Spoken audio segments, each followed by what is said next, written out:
Welcome to Academy Lanes for a number 3 versus 4 matchup of the Friday Night Pro League. This is one of the 2 games of the week we're doing. My colleague Paul Grant is at the 1 versus 2 matchup at Central Park Lanes up against Exeter. We should be live right now on Candlepin Bowling Network, YouTube, and Facebook. Candlepin chat, maybe. Be good if you could check. Tim Jalbert's going to check. Anyway, to start things off, we got the champs from a couple seasons ago. Jimbo Ayotte blasts the head pin, crosses over, and the 4 pin is the last to fall on the strike on number 1. Chris McDonough bowling for Hingham on your left, wearing black. Blasts the head pin and is rewarded with a spread eagle variant with an elbow on the left side. Let's give Ayotte his strike due. I'm Bob Lee, drove out from my glacier out in Chester, Massachusetts. McDonough taking aim on the 3, misses a little left. This for a 10. Format for the Friday Night Pro League will be 3 strings, 2 points per string, plus 2 more for total. Thank you. John Zappi has just sent us the stats so we can possibly update them.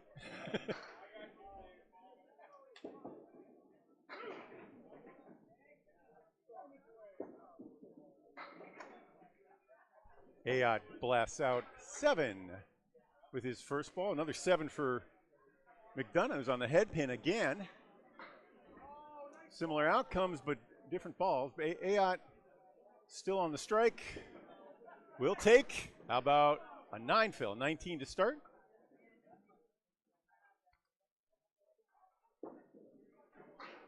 And no luck on that one for McDonough.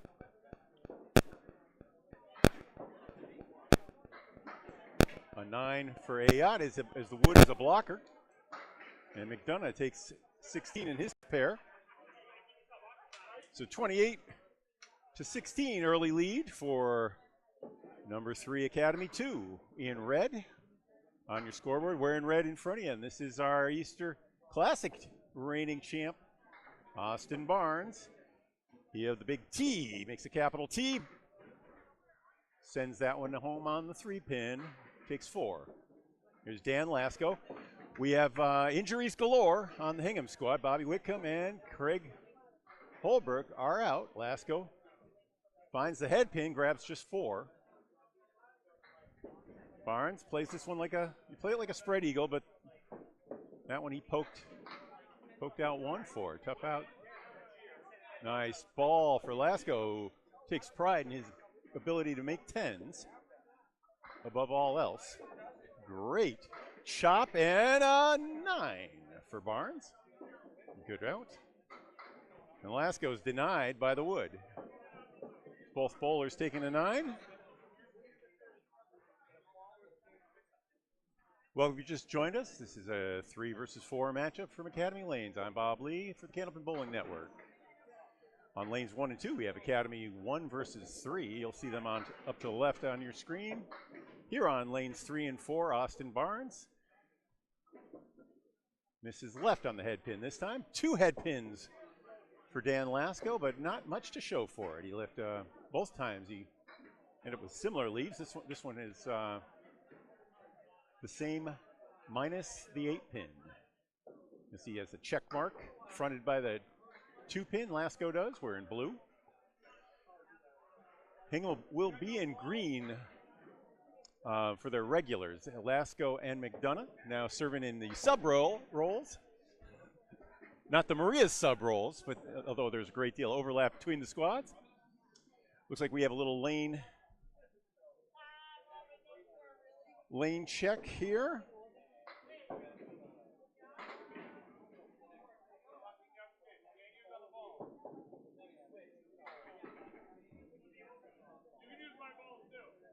Austin Barnes dominated the field. Well, he dominated everybody except for Jeff Surratt last year at the Easter Classic. Threw a 206 on his way to his his really career-changing mark.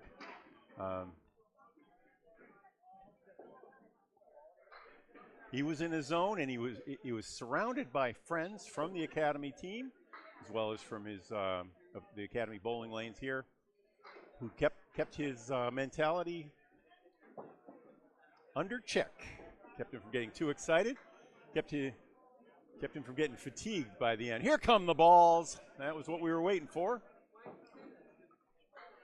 We are on the far left side of 40, I think 42 or 44 lanes here at Academy. They replaced a couple. Barnes in. Tries to find that 1-3 pocket, just pops the 3 instead. Lasko for the spare. Nope. Both of these bowlers will be open in their trips.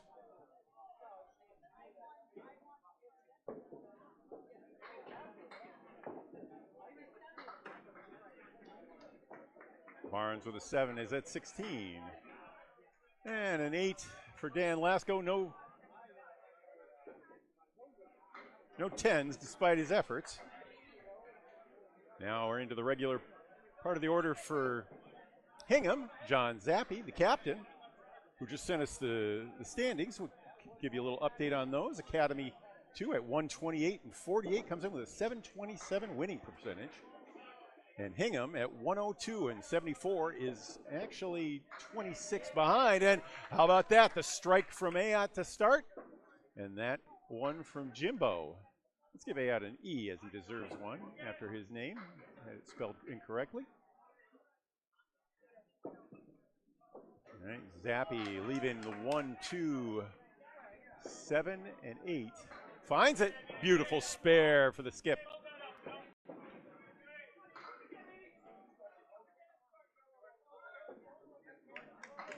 Bowlers following the traditional candlepin method of 2 at a time here. You see that at Worlds. Also in some of the older leagues. Mostly in the States, 5 at a time is taken over as Dave Godwin finds the spread eagle. His first bonus ball.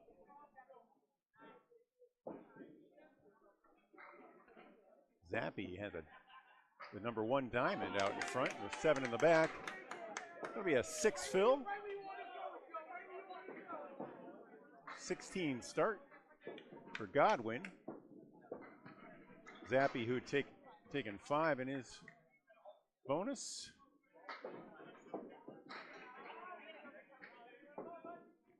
Up to 15. Now shooting for the 10. He's got it. That's our first 10 of the day, 25. We have 2 strikes and a spare as well. Both the strikes coming from Academy 2. And now here comes Joe Smith, a hero among the slow bowlers of the game. Best gets the most out of his 30-mile-an-hour ball of anybody.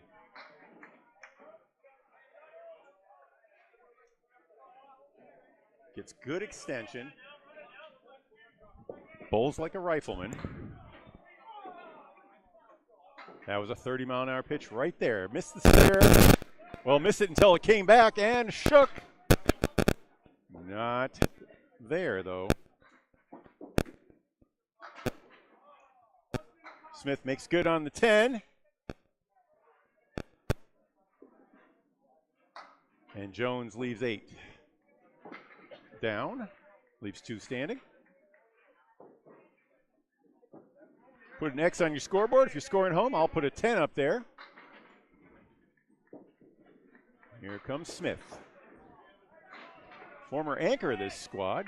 Timmy Jalbert will be anchoring tonight. Chris Jones has come into a starter's role for the first time this season. I think late last season he took over when Whitcomb was injured. Smith with the spare, makes it. 20 and a ball. Jones is open.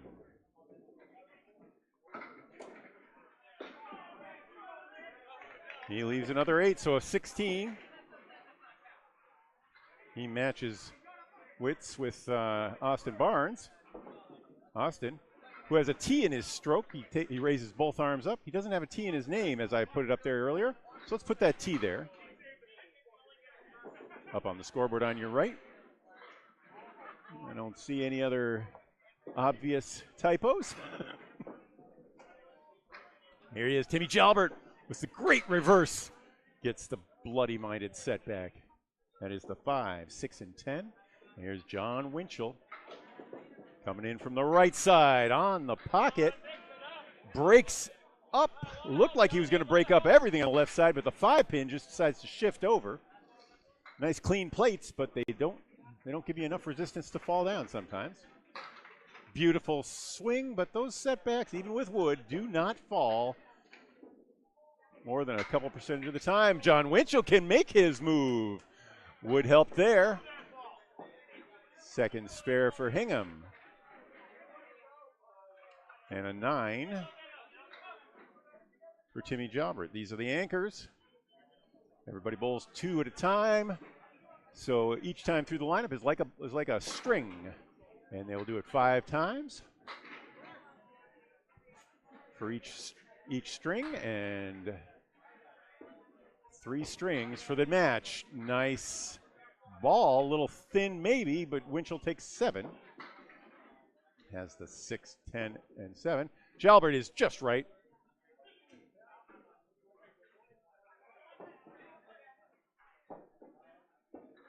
Winchell wanted to hit that one on the inside probably and bounce it off the wall. When you're in a fast house with clean plates, you can get a lot of ricochets off the wall like that. Jalbert takes his 10. The Paul Grant special.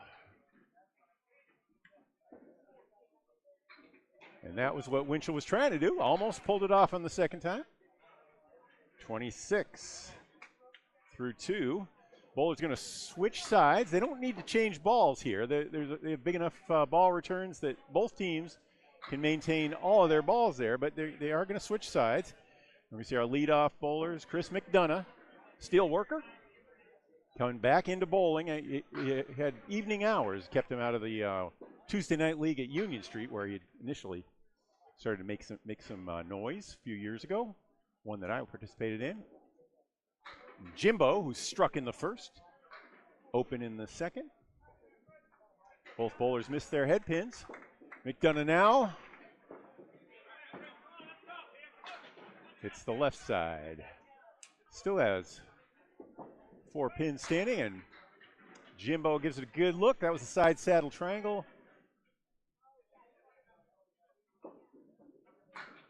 And that'll be an 8 for McDonough, 24. 10-38 for Jimbo Ayotte. Through 3.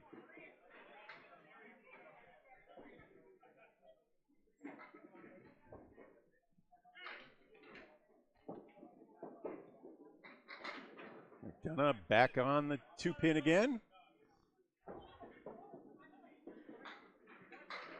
Nice pitch there. Everything with the 4 falls.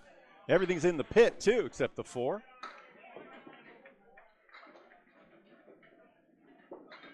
McDonough, there was a southpaw special there, a 31-mile-an-hour pitch right on the money. Takes the 4 horsemen and the sleeper for the Caleri. His first mark, and he'll sit down at 34 and a ball. Ayotte missed on his single. And misses on his 10, so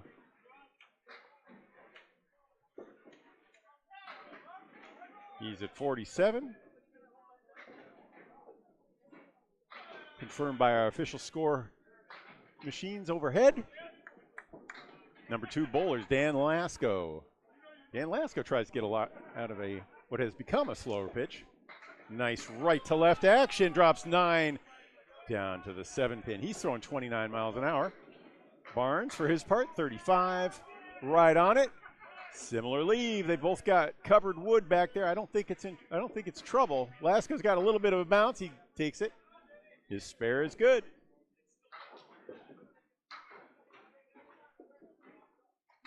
And Austin's is good as well.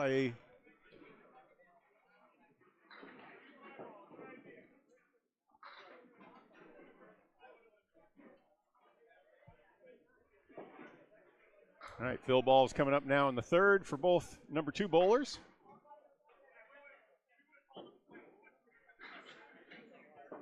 Lasko on lane 4 in red. This leaves it out in the Outer Banks for 3.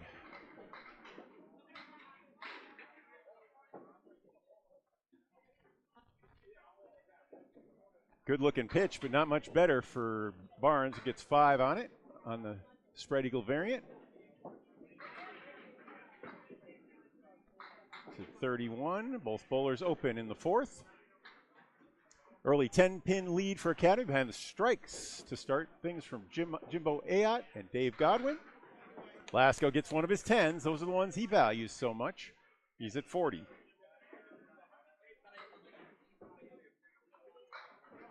And a 9. Both number 2 bowlers are at 40.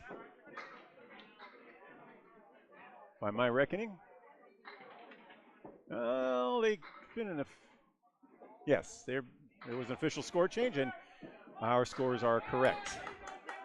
John Zappi, Dave Godwin. Dave Godwin, Mr. 235, as he's known for his high single. John Zappi should be known as Mr. Easter Classic. 50-year-old. Oh, another nice piece. Takes out everything but the 6 and 10, the 2-pinner. Wood moves away, and good follow there from Godwin, but leaves a 3-1 split. That's the eagle wing right and the 7-pin left. For a spare, no, the wood in the back swings, but does not take the 6. Godwin, left of his object.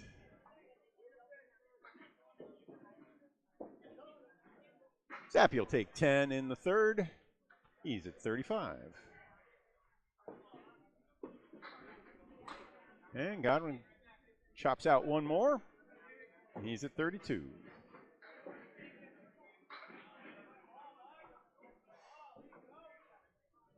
Scores are confirmed. 158 to 1 is confirmed. Anyway, that, so, you know, 1 scoring difference. And Zappi comes in on the right side. I'll try to work that out.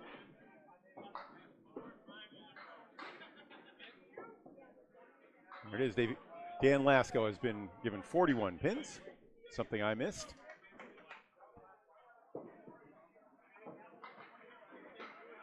He had been at 31 after 3. That's the difference.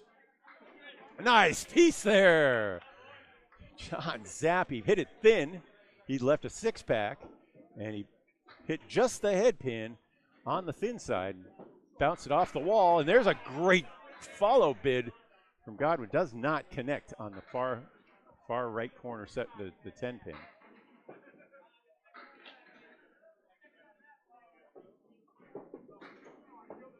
That's a 10. So they'll sit down at 45 to 42. Zappi with a bonus ball coming up. Lead now down to 6. And 6 minus a ball. Virtual tie. Early going here. First half of the first string of 3. Here comes Chris Jones. Takes an abbreviated backswing. Pops it down. Route 39. Joe Smith is thin on the head pin and leaves a weird one, a 1-2-1. As Jones now has that ice cream special with Jimmy's on top. I forget what they call that. The double pinochle plus the head pin. Goes for the head pin, gets just that, and that's a 6. And a 5-7-10 remains for Joe Smith, so not much damage there. Jones at 22. Joe Smith, who was filling his spare at 6 on the spare, got up to 26 and is now at 33. And there's a bomb from Jones. Wood's shaken away, but he's got just the 7 pin. Looks like there's just enough space for him to make a decision. He has to decide whether to play Wood, where he's got a lot of room for error, or the pin. He's going for the Wood, and he's got it. 15 inches of wood versus 3 inches of standing pin. Sometimes it's easy. Joe Smith picks off. That was a diamond fronted by the 6 pin. It was just about perfect, but it didn't work.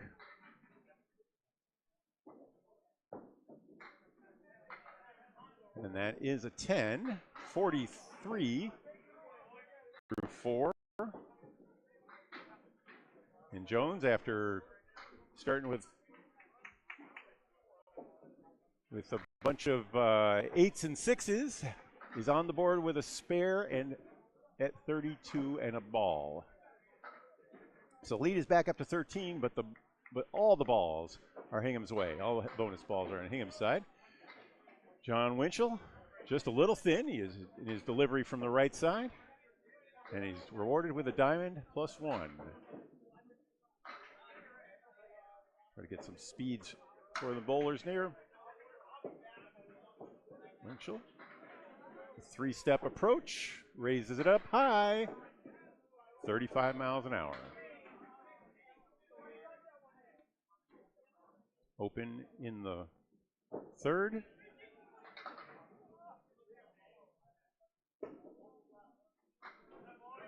He will take 9.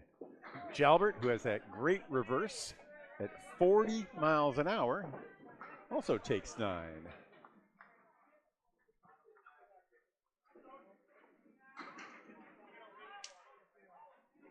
Winchell with a 35-28 lead. Blasts the head pin full this time. Breaks up the left side, and Jalbert on the head pin. Weird one there. 7, 8, and 10. All right, Winchell's got a lot of wood. He comes in from the right side, wants to be careful about poking those pieces right in the face, right in the eye. Hits it on the side, and the wood and the pieces fall. He's shaking his head, and he's happy it worked. It was a good shot, though. High probability there. Like I said, I think the main threat there was that he poked one of those pieces right in the face. Jalbert has to take an 8. He's at 36. And after 2 times through the order, 4 marks on Hingham's side as they move to the left. Spares all. That's McDonough, Zappi, Jones, and Winchell, all with spares in the 4th. And here's Jimbo Ayotte, who started things off with a spare in the 1st. A strike in the 1st, what am I saying? Blasts a mini Greek church. Mini Greek churches, thanks to our friends in the 10-pin game, are triangles on one side and a diamond on the and a pair on the other. Oh no, he separated them. It looked like he might have a chance of it wobbling back. That's a spare for Chris McDonough, who had 7 on the fill. And now is at 51 in a ball. We'll leave the spare there. 10 for Jimbo Ayotte, hanging at 57 at the half. McDonough's going to try to catch up to him with 6 or more on his fill ball. And here comes Jimbo. Good 8 fill there for McDonough.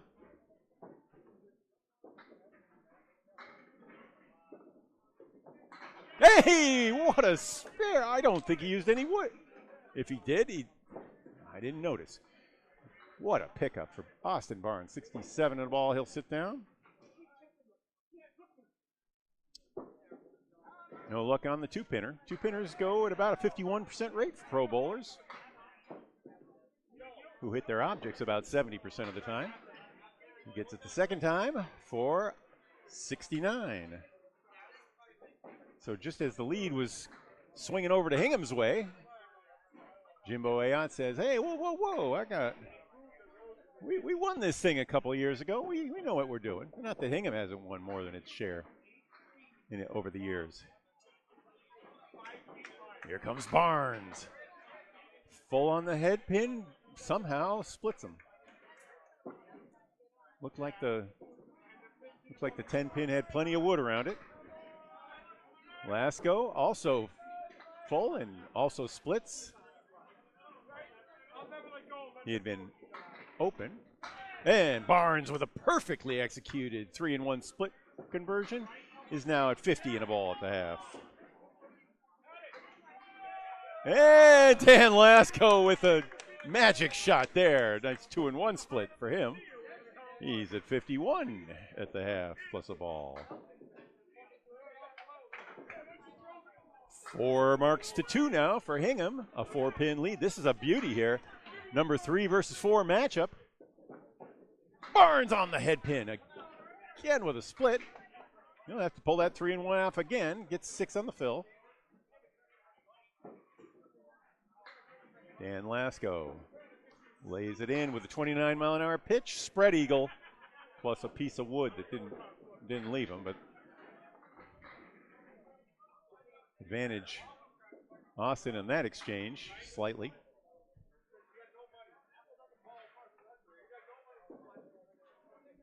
And Lasko's got a big out coming here.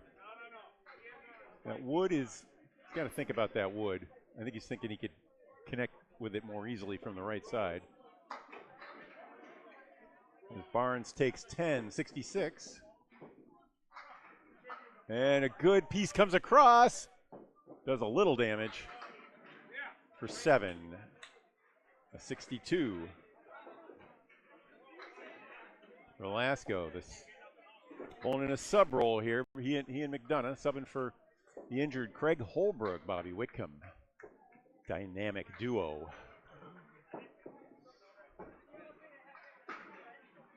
There's Dave Godwin. Speaking of talking about the injury bug, he was out much of last season and this season. He has been back, though, through a number of 400s in a row recently. And has a more measured approach. I measured him. Let's see if I can get a speed on him now. Another split for Zappi. Zappi was filling, so that'll be a 4 fill. Godwin on the spare, makes it 38 miles an hour. Godwin. And look at that. Fabulous bid from John Zappi, but like so many spread eagles, one remains. He was at 49 through 4 complete. Makes that for a 10. 59.5 for Zappi. And Godwin at 52. And a ball for his part. Lead is still 3 for Hingham. The bonus balls are now even. 2 spares apiece. Here comes one of them from Godwin. Hops it in there. Good full shot. 7. Phil. Pro average 6.5 pins on a spare fill. You like to yell 789, buddy, 789 when they're filling it. How about that? The wood helped, but it was still a beautifully executed 2-in-1 split, the second we've seen recently. And a nice try there from Zappi. Shook both remaining pins. I believe that's the 7 and the 5. But they will not fall. Spare for Godwin gives him 69 in the 6th. And the Academy is coming back. They were trailing both by about 4 balls and 4 pins a little while ago, but they've been scraping back. As I give 68 for Zappi. Our scores are confirmed. It's a 5-pin lead for Academy as Joe Smith hits the head pin and leaves a tough split. Jones, who was filling after his spare in the 4th, it's up to 38. Jones makes it. That was the 410, I believe. It might have been the 210.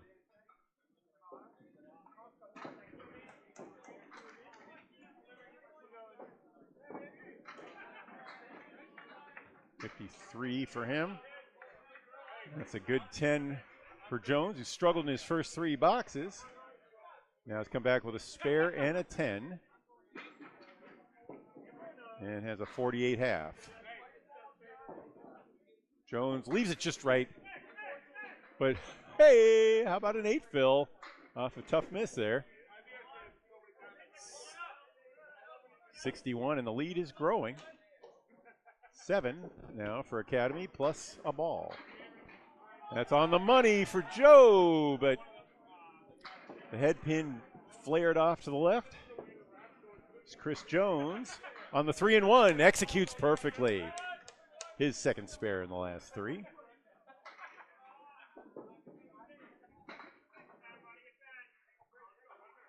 And Smith makes 10.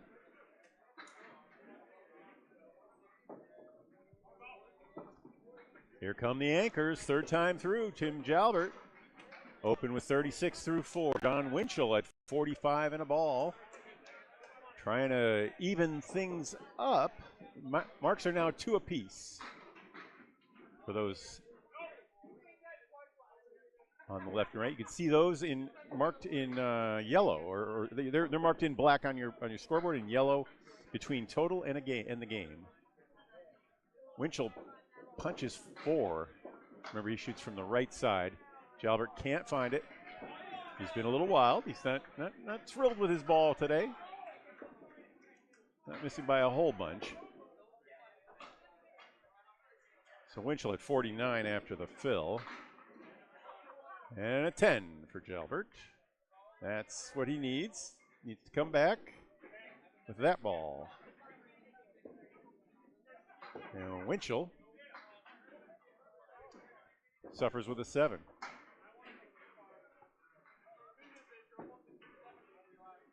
$56 half.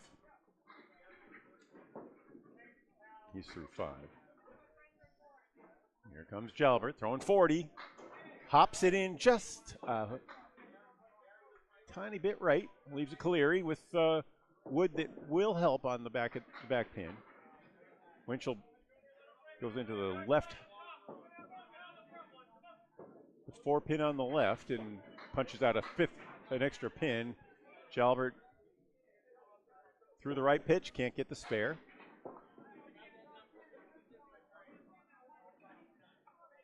And here, Winchell threw the wrong pitch, can't get the spare his way either.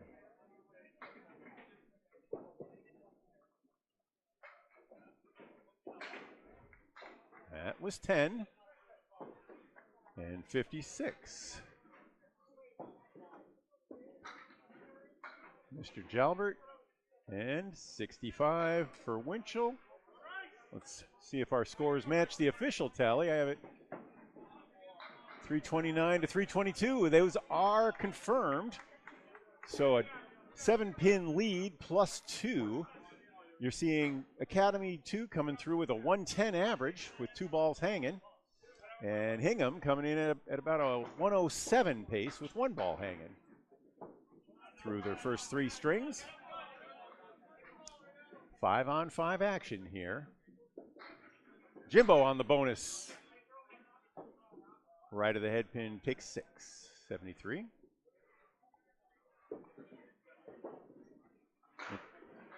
McDonough threw the right ball there. Cannot get the 1 to connect on the 2, though.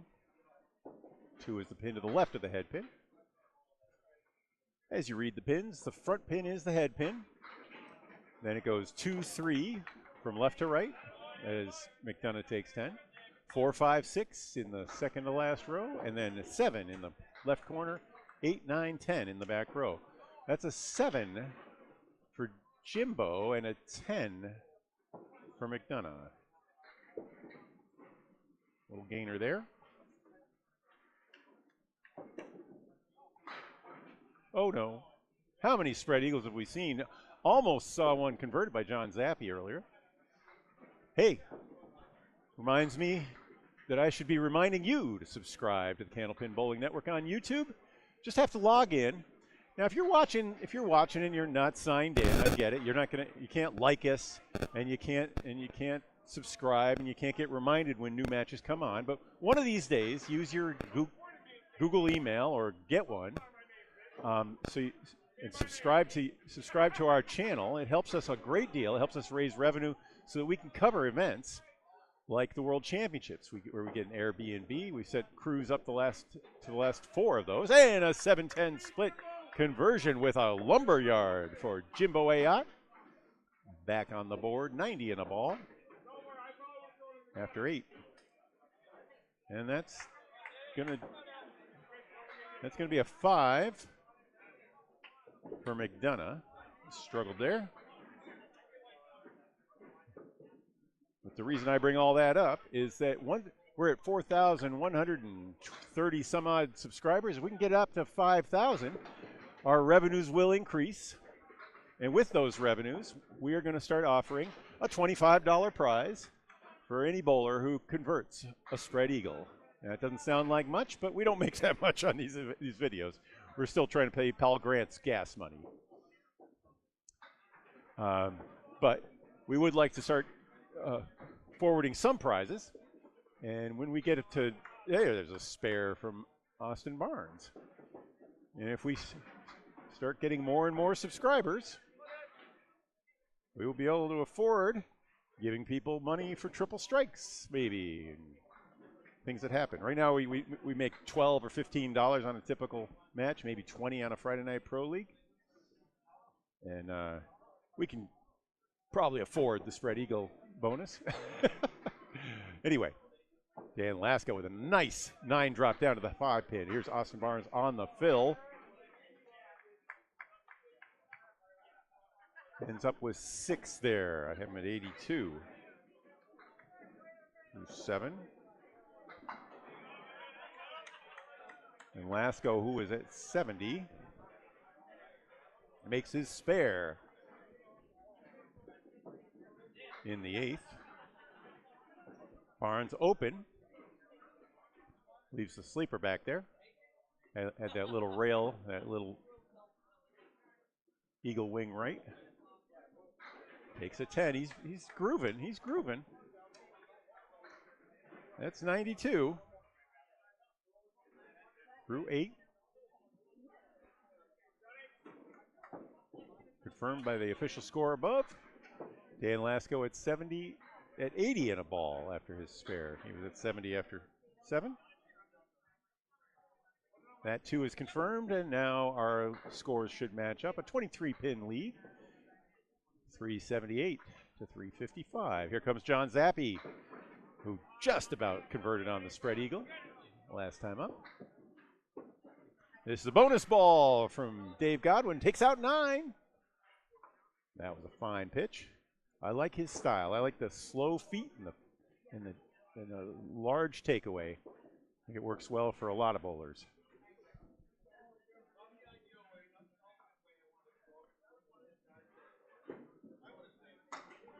And he was at 78 after the fill, but will not be filling in the 8th. That's an 8 for Zappi. There's another one back there.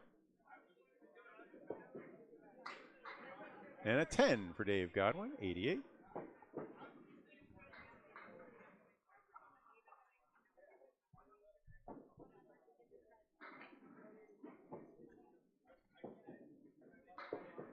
Now comes Zappi, wearing his Lindy shoes. A 4-step approach. Okay, it's another good head. I did not count. I'm not counting head pins. I'm all by myself here. Struggling to keep up with action as it is, but he's had a lot of them.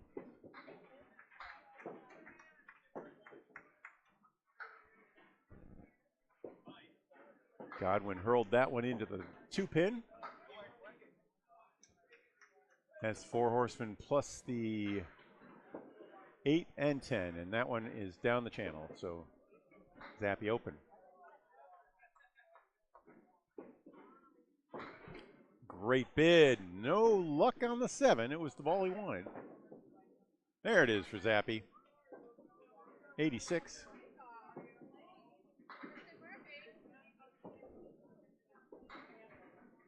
And matching 10 for Godwin. He's at 98 through 8.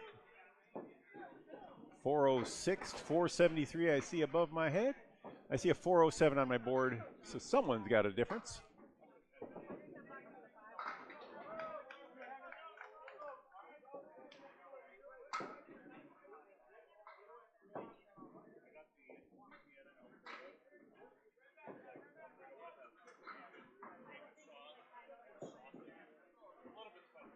Well, the scores are confirmed for Academy too, so I don't know what the difference is. McDonough on the head pin, and that similar to one we've seen a few times. I think John Winchell had one of these, and Jimbo Ayotte had one. 7, 8, 10. Here comes Smith. Flings it right. Jones was filling, so a good 7 fill on that one. Can't quite hit everything to move. Nice bid. He's at 65 through 6 complete, and we'll take 74 in the 7th with the 9. 80 for Smith.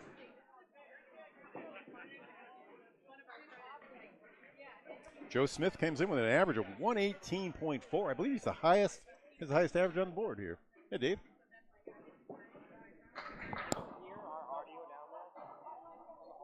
Not much. I mean, we can hear the balls. Yeah. No, you're fine if you're. No, we don't hear any chatting. If you do hear any chatting, let Dave Godwin know. He doesn't want. They don't want to reveal too many secrets there. Look at this ball for Chris Jones. What a shot. 3-1 side saddle triangle +1. Jones with a spare in the 8th. We can't let anyone know Chris McDonough has too many twisted teeth. Too much anxiety. Yeah. That'll be a 9 for Joe Smith. He's at 89. Dave Godwin feeling it. That was a pretty split there. There was a little bit of wood to help, but that was a perfectly placed ball for Jones, who's converted on a 3-1 earlier, and after this tough start, has himself 4 over plus a ball, where he threw 8, 8, and 6 in his first 3. Here's a good pitch from Jalbert, looking for his first mark. He's at 56.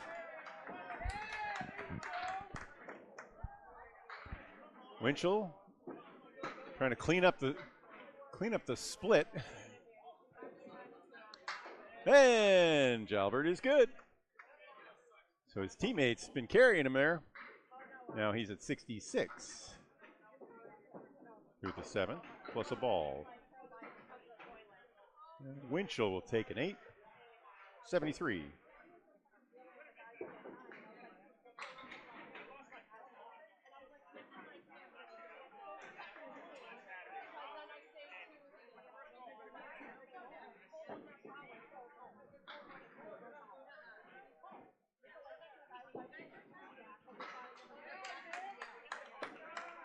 Winchell crosses over and is just a tiny bit full. He was on the 1-2 side. Jalbert fills with 7, 73.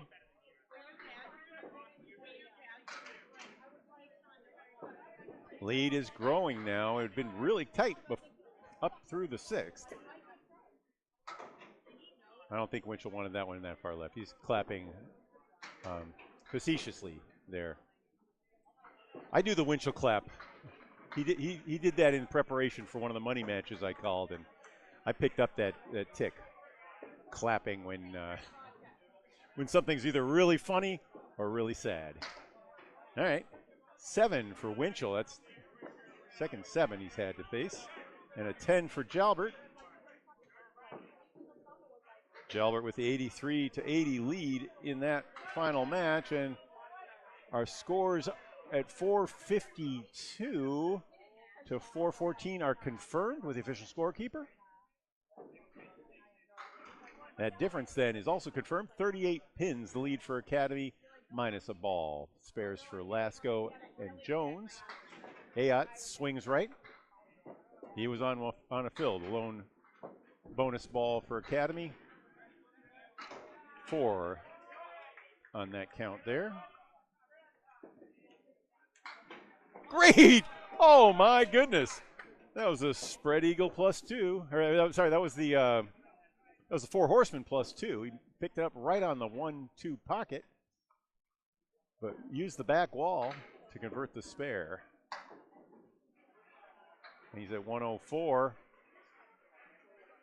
An 8 for McDonough, 92. Through 9.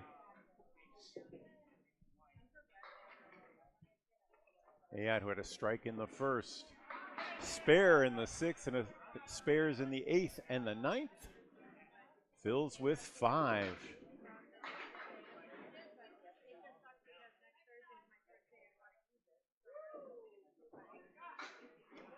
He's now 19 over. Needs one more to get 120. Nope, one more mark.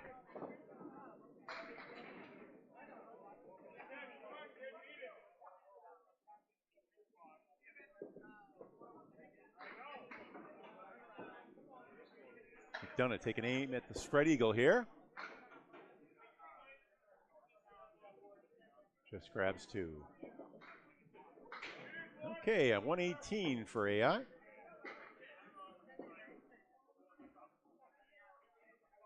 And a tough 6 and a 98 for McDonough,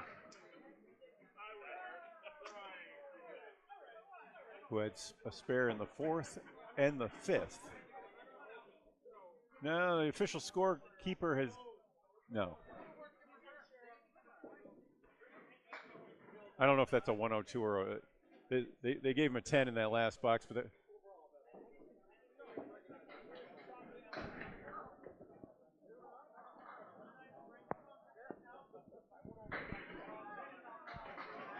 yeah, that 10 was in error. That was a 6. All right. Dan Lasko with 6 on the fill. He has a sleeper in the back there.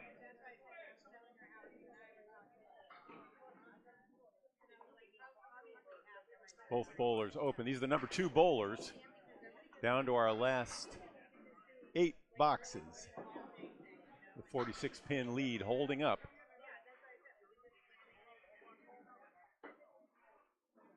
Barnes at 101 in the 9th, 11 over. Lasko at 95.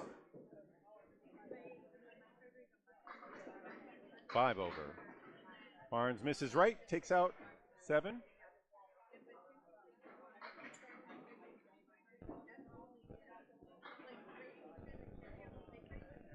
Looking over the ACST A stats this year, and nobody except for Justin Waters and maybe Micah himself are approaching the 70% rate as Barnes makes his spare, 70% accuracy on head pins. There's a nice job from Lasko, but the 2 sleeper pins, the 8 and the 9, hold him up. Barnes is going to see an 11th box at 111.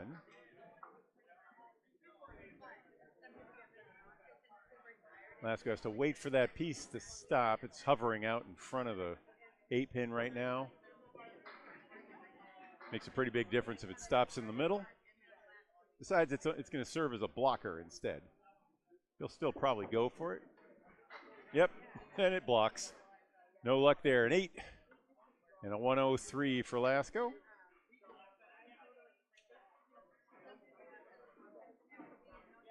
Made a couple nice spares. So you know, ended up with, he had 3 on that set.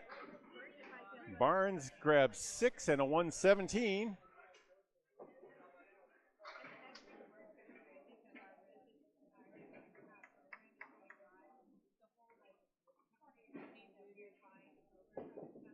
You see, actually, the top bowler on these 2 teams in terms of average would be Craig Holbrook at 119.38. Holbrook is out for the season, however, and had surgery and will not be returning this season. Here is Dave Godwin at a 10 in the 8th. John Zappi at 86 through his 8, and what? A setback plus the 7 pin. Godwin with a good looking. Nope. Had to hit the front of the object though. The pin wasn't out there in the good spot. How about that from Zappi? Managed to get the 7 pin on the ricochet, and the setback goes. Godwin is denied.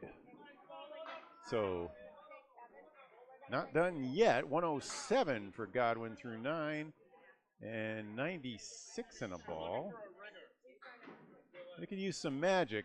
Hingham could. At the very least, they want to keep it close for total. Remember, 2 points apiece for the games.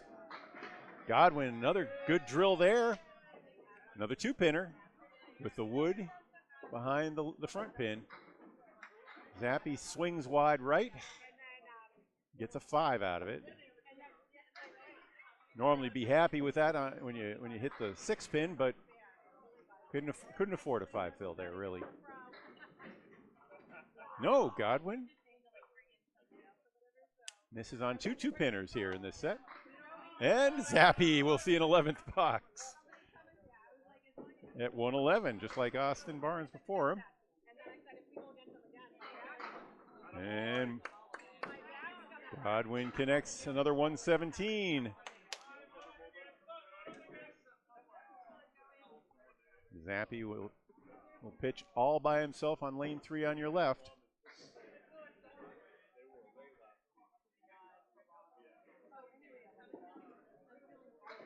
Oh no, both fills are very light. He ended up with 5 missing on that 6 pin. Both fills were on the 6 pin. That was just a 2 though, and it'll be a 113. Anyway, 46 is the lead, down to the last 4.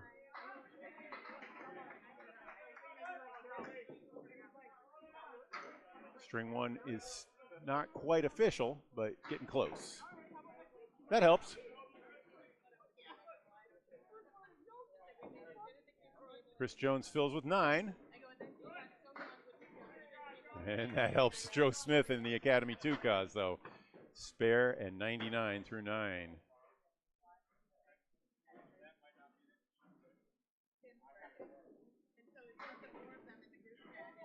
All right.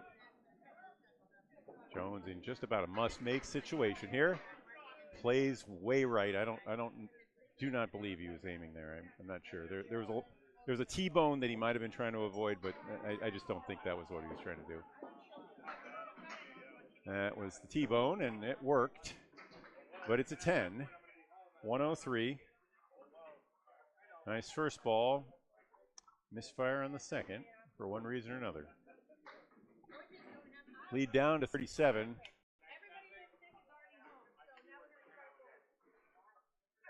As Dave Godwin kicks that stray piece of wood away. There's a line 24 inches in front of the head pin. That is the deadwood line. Anything out there has to be removed, and if it's too far out, the sweeper won't get it. And that was the case there. Joe Smith on the fill, crosses well over onto the 2-pin. Actually, it's the 2-4 pocket and gets 5. And there's a strike that didn't fall. It's a 9-drop. 2 pretty 9-drops, and Smith can't make do. So 5 on the fill leaves Smith at 104. And that one does gently nudge into spare territory for Chris Jones. And Smith, it's a 10 and a 114. Jones with the spares at 113, plus this ball coming up.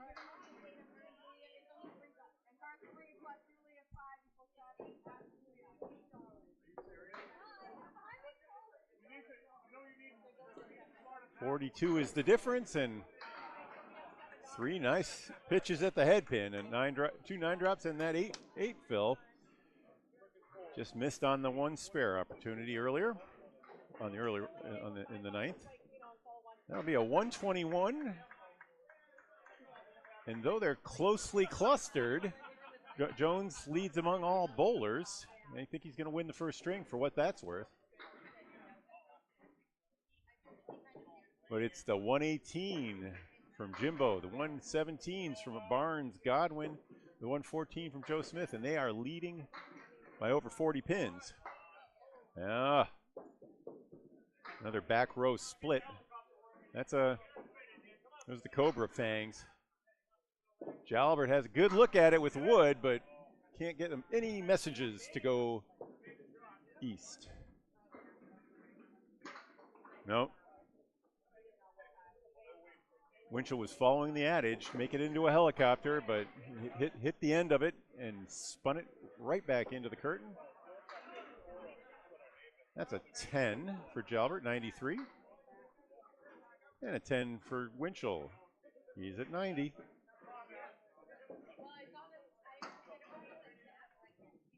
This one's in the books now. Even a triple strike against a set of gutter balls. And Academy 2 will win.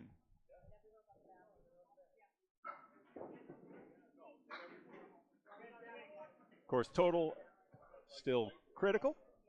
Worth 2, whoever gets more pins in the set.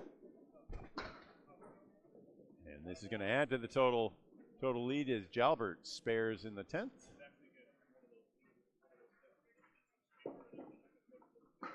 And Winchell will join him at 100 and a ball.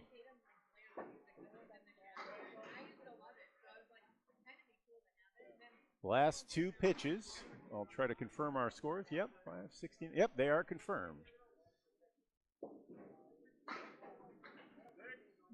Just a 5 on the fill for Jalbert.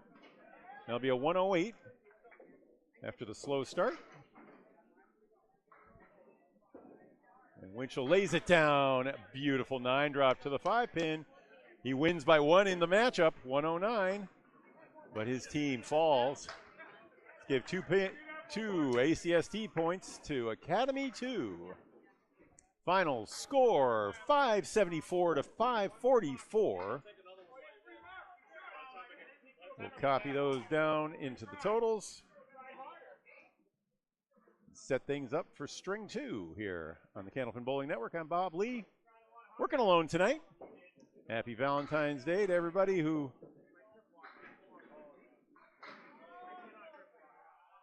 is joining us live.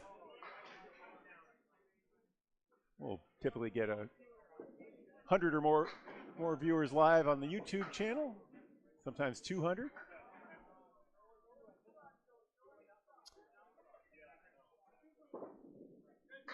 Oh, nice piece there. Chris McDonough. Can't quite connect, though. And Jimbo Ayotte misses, but sends a piece back into the head pin where it rests. There's McDonough, leaves 9. Leaves a 9 to start.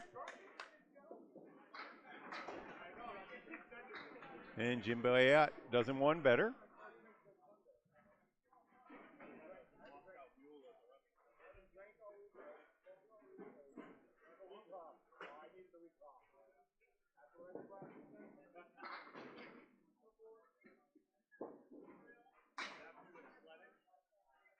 Uh-oh.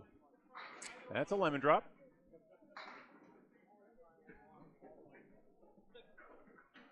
I'll pay Paul for that one later for him. There's a nice piece. It was about to be a spread eagle, but the left side collapsed for Ayotte. Now he'll take aim at the rail. Now my numbers on rails, like 2-pinners, just slightly over 50%. McDonough throws the right pitch, leaves 2-1 split. That's a 6-10-7. And a spare from Ayotte, who is at 20 and a ball, and he'll sit down.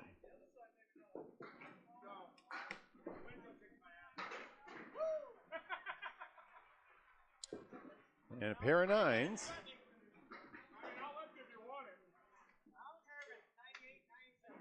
Piece of tape just fell down off the pin cam, but I think it's still focused. Well, I'm going to leave it as is.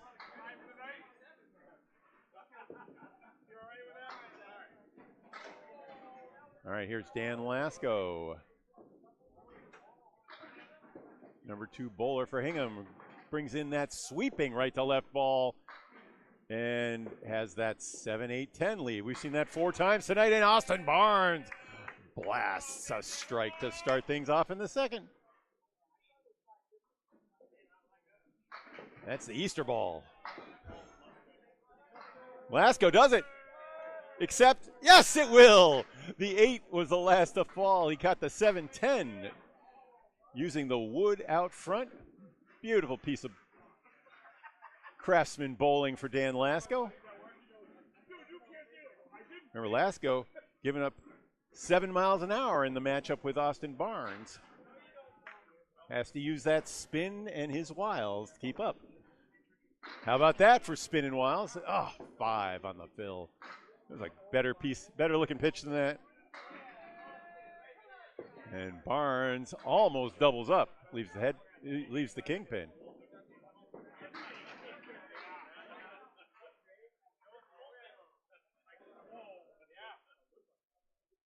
See if he's playing the wood. He is. He bounces off the wood, and nothing wrong with that except it didn't go. 10 pins all by itself, and Barnes with a spare on strike.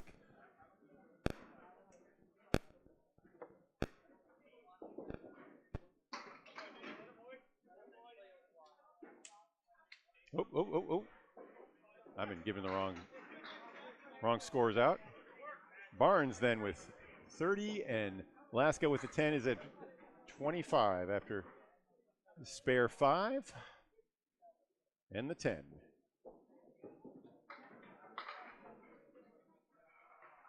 John Zappi, Dave Godwin now bowling. Zappi on the right in the South Shore Country Club. That's their home alley.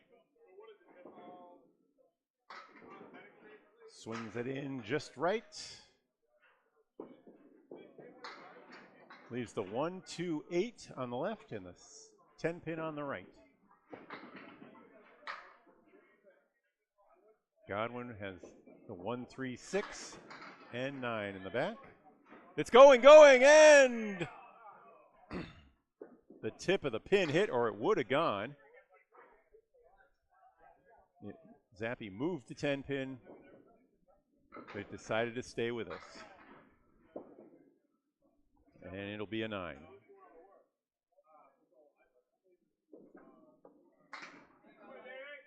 One better for Dave Godwin.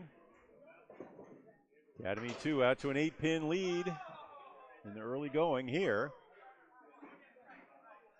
Austin Barnes with a big trip, strike spare.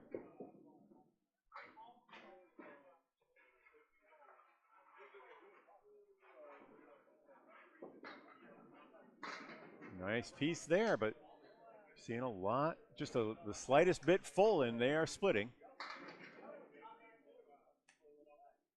Godwin breaks his apart and has wood to help.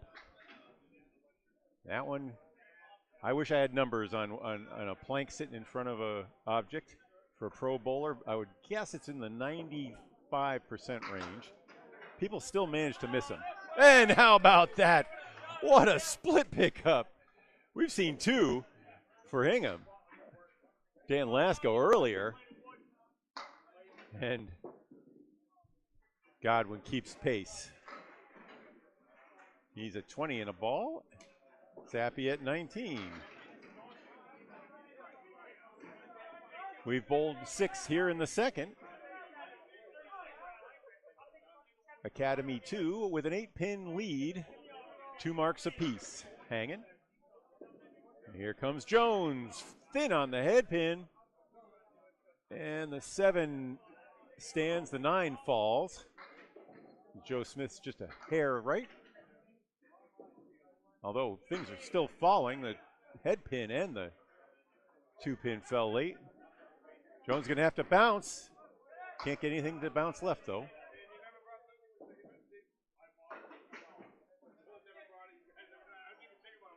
All right, Smith's got double wood. That should come into play here. He sends it over. Can't get the object to fall though. Jones 9.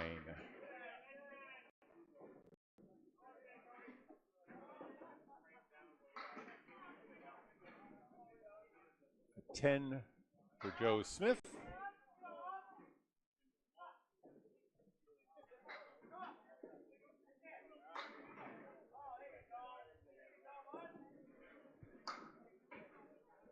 Jones ended up being our top bowler in the first string with a 121, followed by Jimbo Ayotte at 118 and a couple of 117s from Austin Barnes and Dave Godwin. Takes aim at the Cleary here and just can't get it. And Joe Smith also will be open on this trip. Pro bowlers average 4 marks per string to maintain if they're maintaining a 120 average. Jones with 18 there. And 19 for Joe Smith as he leaves one pin standing. Here, John Winchell.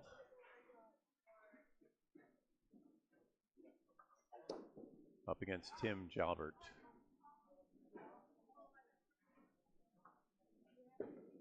Winchell takes it all the way back. His hand inverted. If you freeze one of those frames when he's got the ball in the top position, you'll see the inside. You see the whole ball on the inside of his hand.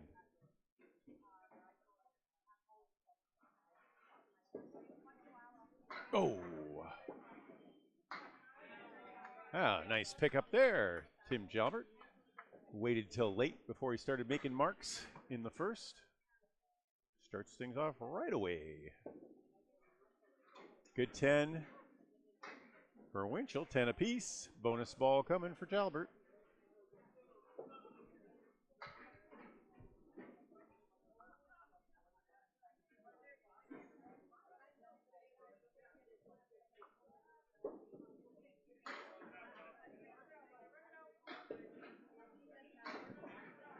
Has the ball in a reverse position as he drops 9 on that one.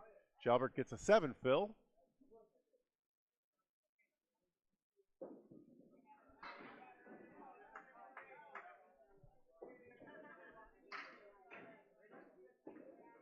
All that wood looks good, and he takes it. Spare Winchell, 20 and a ball. And yeah, about that, off the wood.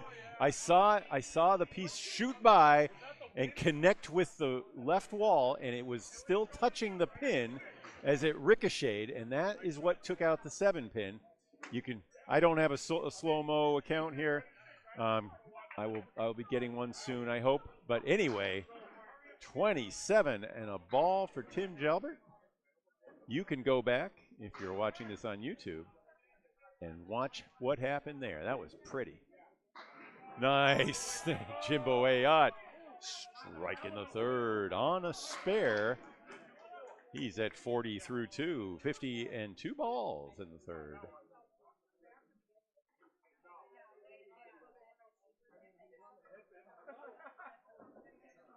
McDonough with a good pitch, but left with a 3-1. Sends over the wood that was in front of the 4 pin. It and a friend just slid next to the 10 pin, didn't make the spare. Good 10, 28.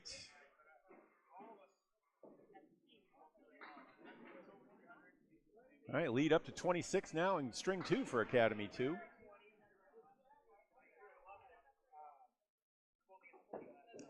Academy 2's been averaging .587 a game so far this season. Hingham, .573, so about a 14-pin difference in their average performance this season. Of course, Academy had a .574 in the first here. And Jimbo takes 8 in that fill.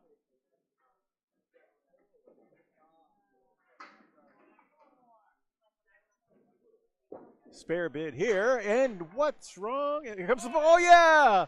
The ball descended into chaos and decided to come back before crossing the river Styx and took out what I think was the 4-pin. Whatever it was, it's dead now. All right, big turnabout there.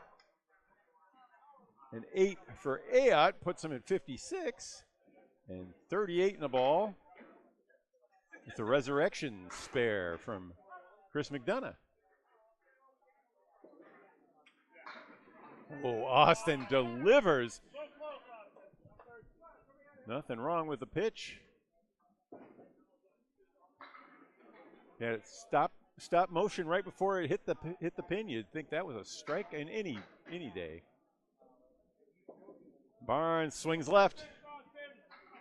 Okay, after the torrid start. Barnes ends up with a 9 fill. I hadn't marked his. I didn't have the spare up on the board, but he was at 39 through 2 complete. He struck and then spared. And that was for a 10. So he'll be at 49 in the third. And Lasko swings and picks up the baby split after delivering Lasko, who I had incorrectly had a markup after 2. He had a spare in the first, but did not spare in the second. It was Austin who deserved that mark, and I gave him the 9 fill. Anyway, Lasko 10 and a 35. Here comes Austin. That one swung out just a little to the right side of the head pin, but took it out. Very thin.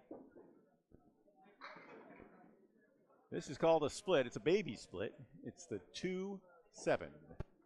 A lot of wood in front. I would probably not even want to mess with that 2-pin. Yep, Austin's got it. No reason to be too proud to throw that pitch. You got a 3-inch target versus 2 pieces of wood that were probably stretched out to 19 or 20 inches. You'd be crazy not to think of that difference. Anyways, Barnes at 59. And another 10 for Dan Lasko. I was saying, whenever I see him once a month league or something like Millis, he talks about how many 10s he's been getting. Mr. 10. Says that's the key. That's the key to being a strong veteran bowler like he is. Here's Dave Godwin. On a spare.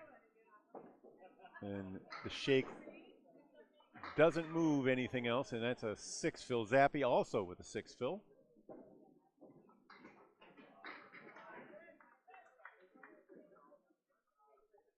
$26.25 after 2 for this matchup. And how about that? Godwin sent a legion of pins off to the 7, and one of them took it. And Zappi doesn't have the same luck. He had a triangle in the back with no wood. Still a 2-pinner. And he hits one of them for an 8. All right, 33. Godwin's spare puts him at 36 in a ball. Happy Valentine's Day, everybody. This is the Candlepin Bowling Network's presentation of Friday Night Pro League. I'm Bob Lee, executive producer and the Minister of Games. Came down from the glacier to see this one up in Chester. We've had one thaw since Thanksgiving where the snow melted in my yard and on my driveway. It is, we had an Instacart delivery Wednesday night after league. My wife had called for one. The car rode off the slid off the driveway into the wood, into the yard, and wasn't able to leave until 4:30 in the morning. My apologies to all Instacart drivers out there. Please don't try to climb my mountain in a 2-wheel drive car with no clearance.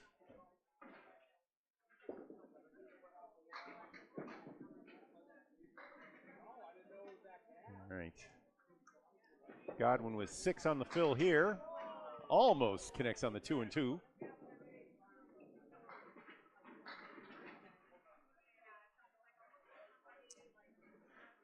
Godwin had 42 through 3. Run of spares ends at 2. And that ball's still traveling, but Zappi doesn't get the same luck that McDonough did. Godwin takes 10. 52 through 4. And Zappi will take 9. Tough trip there, 42. After 4. Zappi had the split pickup in the second earlier. Now Joe Smith. And Chris Jones. That John Winchell's picking up a piece of, I think that was a ball that had wandered off course.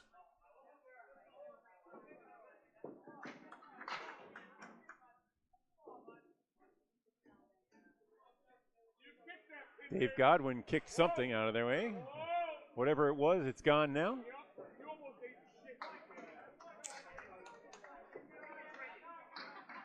And here comes Joe Smith. Back and forth delivery from the right side on the head pin, but thin. Drops 5.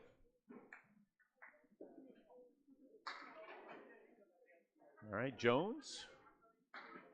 Pops 4 out of the 2-hole. 5-pin falls, swings right, but can't take the 10. Spare for Jones.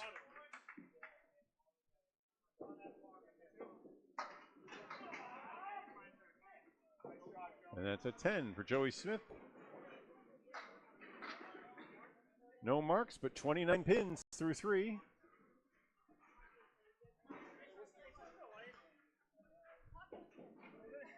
We have a 50-pin lead here, unofficially.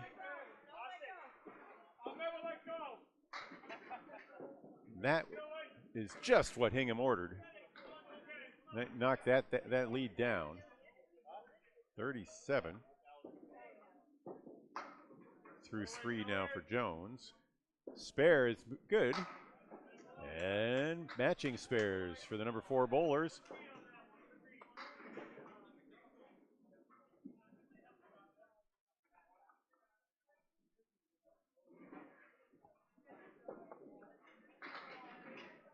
A 47-39 lead for Jones there.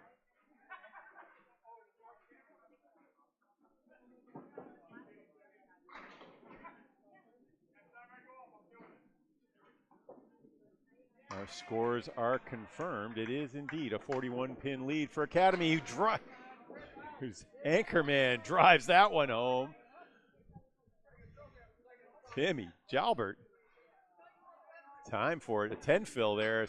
Strike on spare.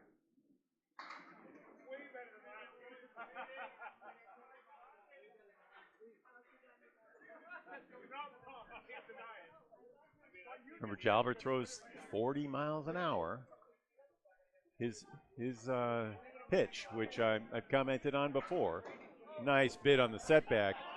It's still shaking, but that 6-pin will not fall. It got hit from behind. Saying Jalbert has a right to left throw, and you can watch him I watched him for years before I really realized that he had a reverse spin that he was delivering. So the ball's coming out with his pinky forward and a left to right spin, even though the ball is moving right to left, and it can be devastating. It's like a tornado, like that. See it?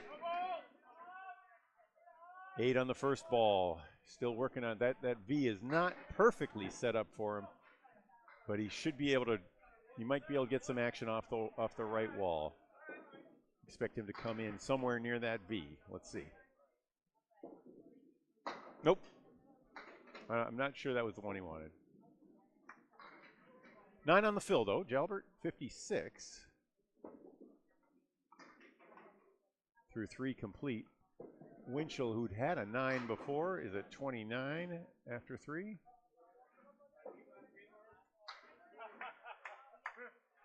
And Jalbert is at 66. All Academy 2 here as we are at the halfway point of tonight's match. Actually, we will be after John Zappi and Dave Godwin throw their 5th box, but we're getting real close to halfway through this one. All right, John Winchell, I did not give him his 7 fill on his spare in the second, so he is actually at 45. It's our only score correction.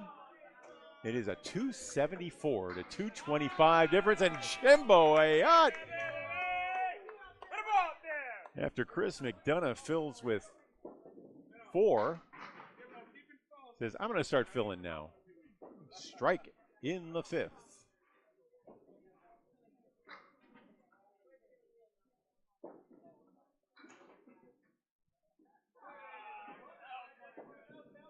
Ends up being a 10 and a 52 half for McDonough. And here comes Jimbo Ayotte at 68 and counting now, is what the board has above me. I'm going to make a correction right now.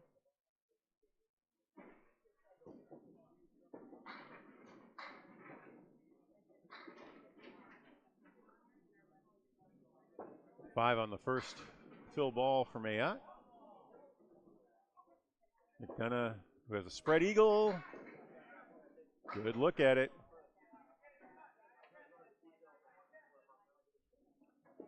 Had the 2-4 pocket where he was aiming.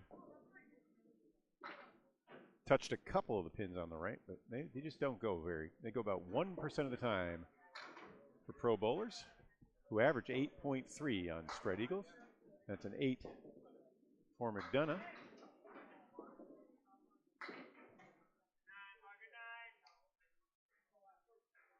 And Ayotte, who fills with 6 as a 9 after 74. He's at 83.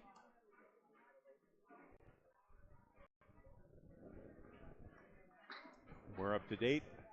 A 60-pin lead now in the string, 90-pin lead in the match.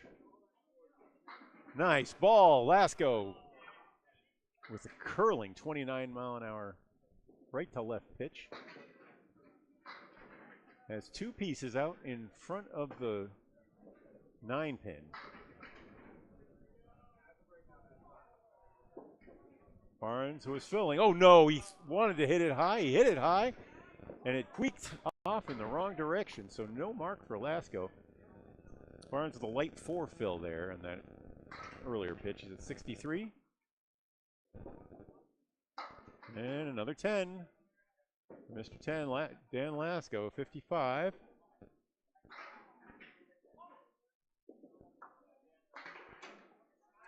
Gains 1 there, but it's the marks that are the story here.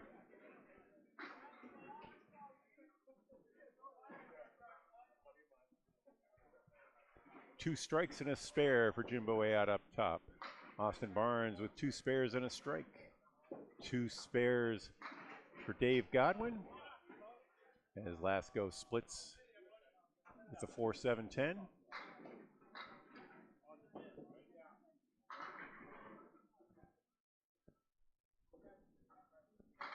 Joe Smith has 1 spare and a split, and 2 spares and a strike for Tim Jalbert.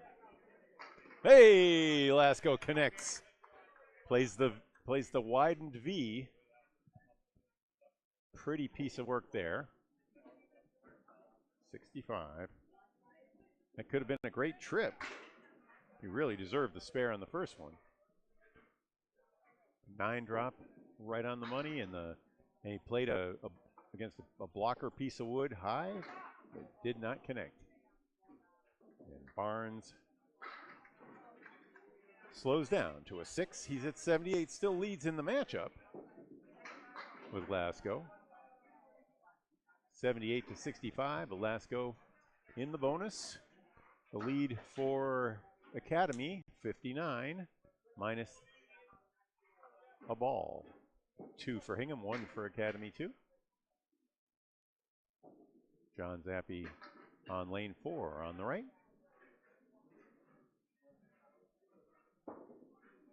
Drops it a little and crosses over onto the 1-3 pocket. Shakes the 4-pin. It's still standing. Looks like the wood behind it is serving as a half a guide. Let's say he's got about 4.5 inches to go on this target instead of the usual 3. No, doesn't need it. Spare for Zappi in the 5th.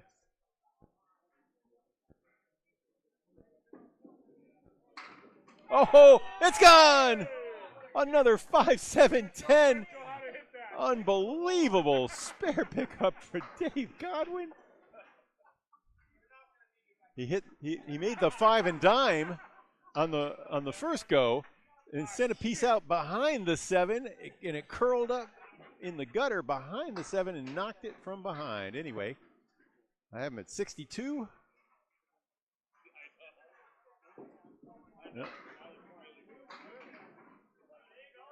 As Zappi fills with 7, getting him to 59 at the half.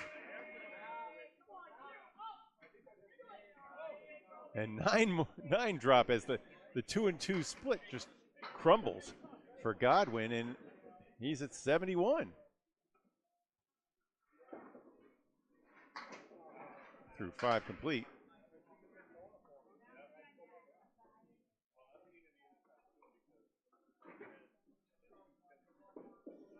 For the spare, it's good. 81 and a ball for Dave Godwin. That's an 8 for Zappi, 67. He's through 6 now. And our scores are confirmed. 284 for Hingham, 347. That is also confirmed for Academy 2.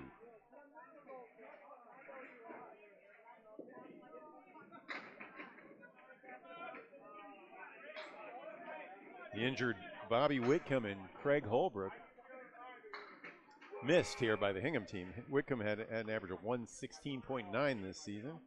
I mentioned that Holbrook is the highest average of anyone on these teams as Chris Jones connects after dropping 8 on his fill. Smith gets 6 on the fill.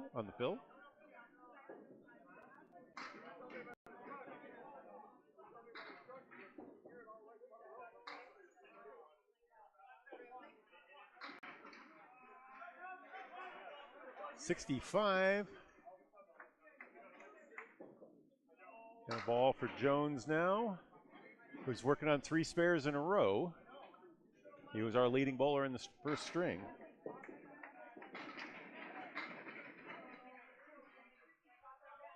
Another 7. Trying to keep Hingham alive.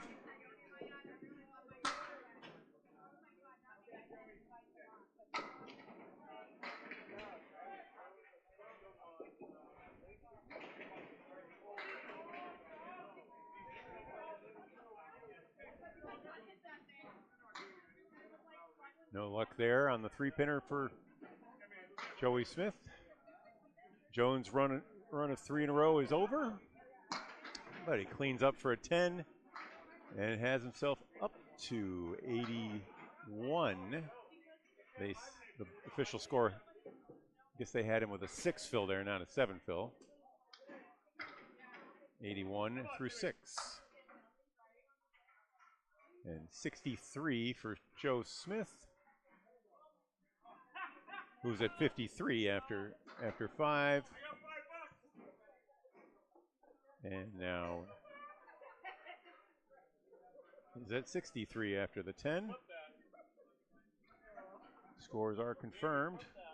Academy 2 having their way.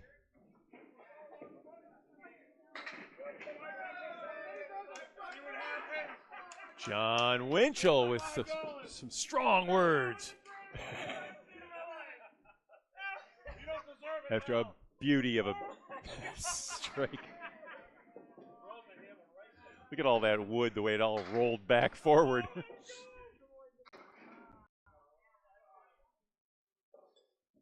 God awful thing. But you get your breaks one way or the other.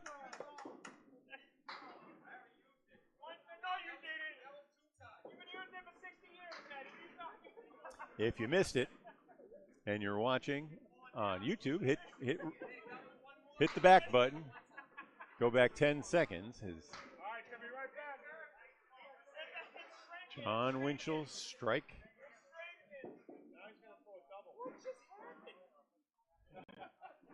Jalbert at 75 at the half. Looking for two. Crosses over onto the 1-2 pocket, and that's no luck after the ridiculous strike.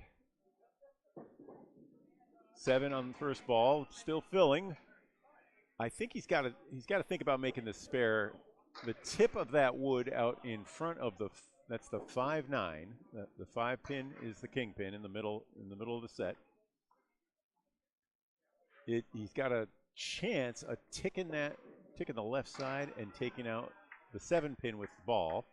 It's a small chance. He also could just play blast on the right. He plays blast on the right and he makes it off the wall. That was the 5 pin that went off the wall, and a similar shot on the 5 and dime. So Winchell spare on strike. 65 through 5, 75.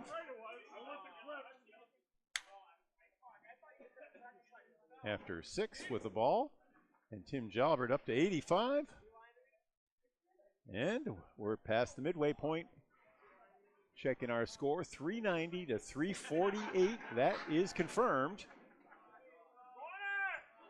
So the lead now 42 minus the ball. Here comes Hingham. All right, that's all I needed to know. Actually, each team with the ball. Jalbert had a spare there too. So each team has a spare on the board. And that's a sweet. Plays the furthest piece of wood on the far right front. And a pair of spares from the leadoff bowlers in the 7th.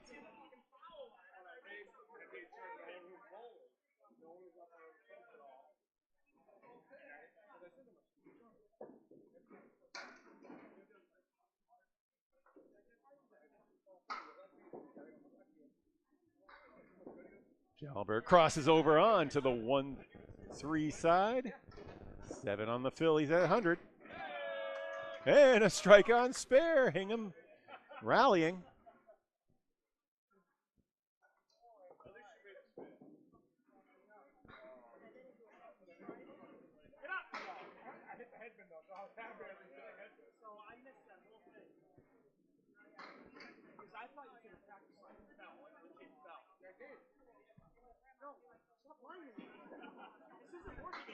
Jalbert takes 10.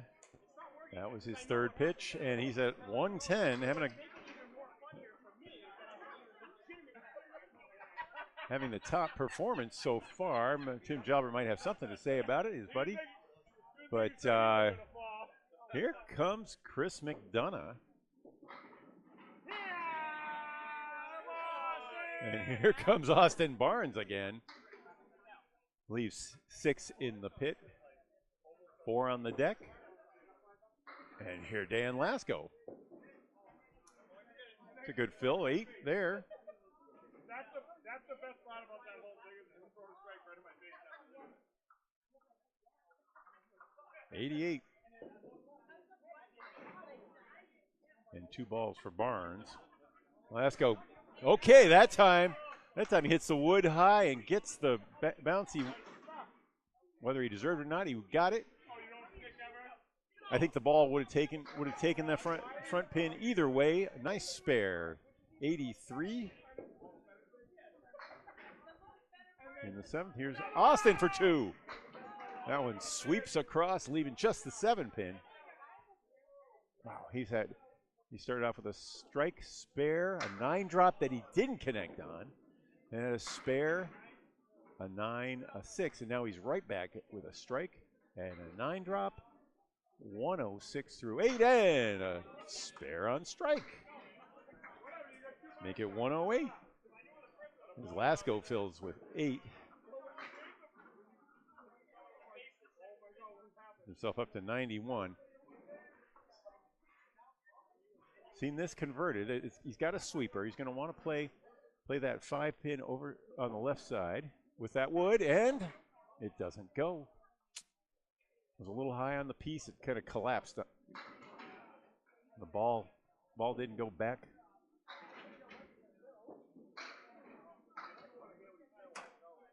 And a 9. So Lasko having a good game at 100 through 8. According to my tally. Oh, they had the 6 fill. They only gave him 80. They only had 89. And then with the 9, I guess they have him at 98 officially. I'm not going to question that. The Barnes at 108 through 8. 38 over. Here's Godwin. Found the head pin on the 2 side, on the left side. 3, 7, 8. Now this wood, he's got to make this wood fly to the left. Let's see how he does it. Oh, he got the 3-pin to fly left and almost executed. So he'd been on a spare, so 7 on that fill, 88. And a 9 there puts it 97 in the 7th. Zappi takes 7, finally finding the head pin. 74.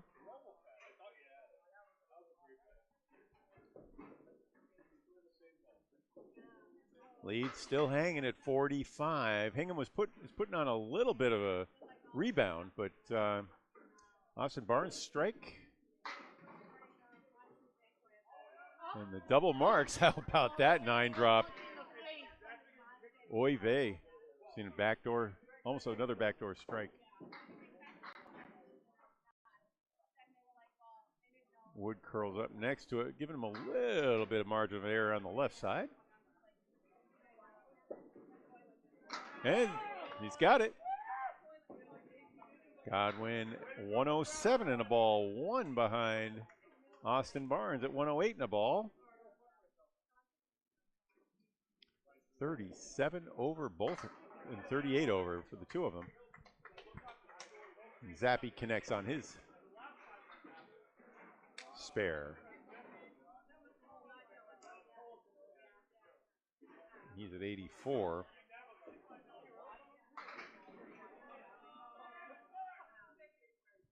$14 boxes left to play here in the 2nd.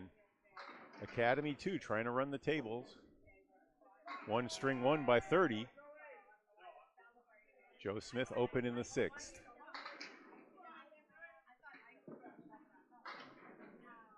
Nice pitch from Chris Jones for Hingham.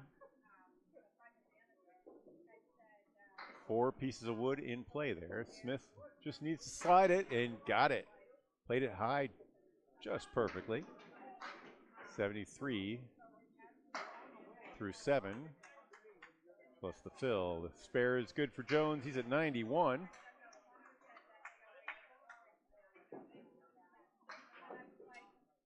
He's the lone bowler for Hingham, who leads in his matchup. He won in string 1 as well against Joe Smith. No easy doing. Smith has the highest average of anyone here at 118.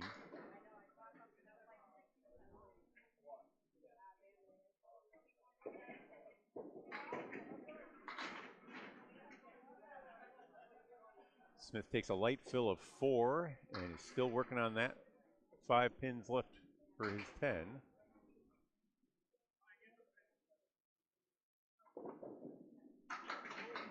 Okay, tough 6 there.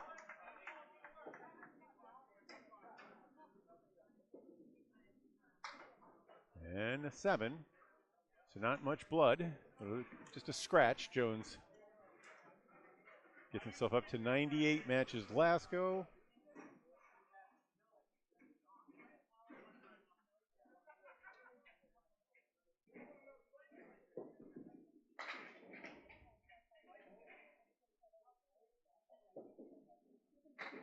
Chris Jones doing well, carrying a 110 average so far as Tim Jalbert has come to play.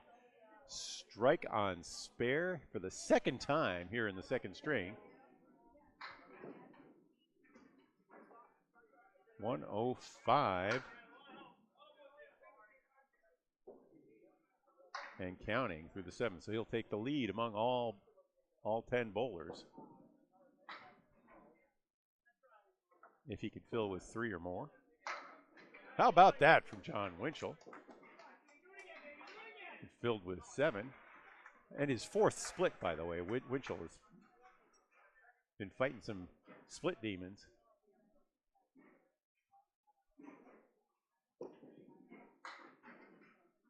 Winchell's at 92. And there, talk about split demons. That's the spread eagle.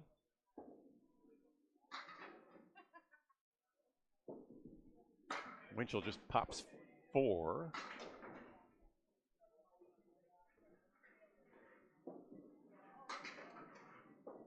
All right, 7.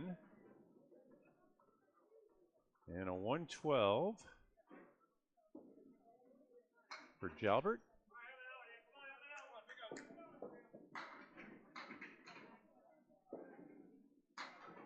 Who gets a 9? Yeah. Looks doesn't like you hate when you give up a pin. That was one that he felt like it was taken from him. 121 through 8. 7 for Winchell. He's at 103. And through 8 complete, we're going to confirm our scores. I have it at 529 to 473. Now I've got a 5-pin difference. That means 90, 98, 84, 98. Yeah, the difference is Chris Jones is at 103. I called him incorrectly.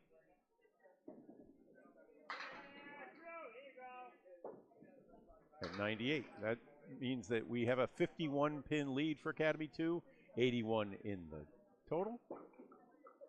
McDonough, who had 7 on the fill, can't connect on the 2-1 split.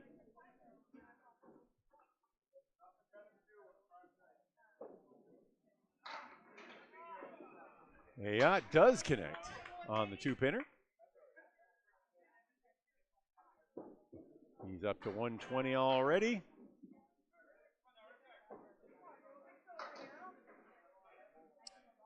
As McDonough moves to 107 with the 10. Nope. They have that one marked. All right, McDonough is marked as a 9.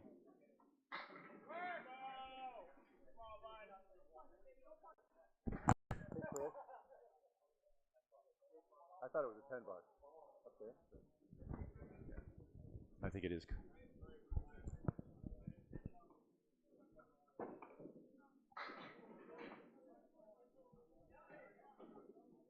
Yes, the $10 is confirmed, and McDonough is confirmed at 109.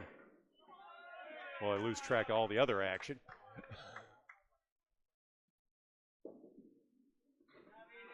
How about that? A pair of spares at the 9 fill for Ayotte, 129. And then he's now at 139 and a ball in the 10th. Great bowling.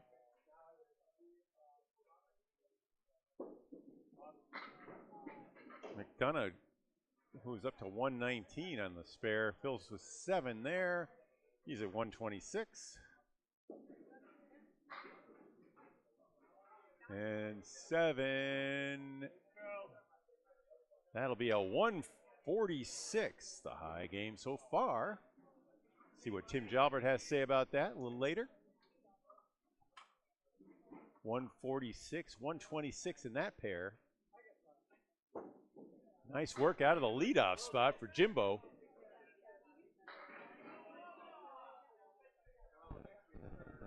He started with a 10, then had a spare strike and another 10. A strike, a 9, leaving one pin standing, followed by a spare, 10, spare, spare, and that 7 fill. So one pin left standing for Ayotte. Barnes grabs 4 out of the right side, leaving the 6-pack. And chips out the quarter Worcester there. Lasko, tiny bit full, right? Really good precision bowling there. That'll be an 8 for Lasko and a 7 for Barnes. Lasko at 106. Barnes at 119.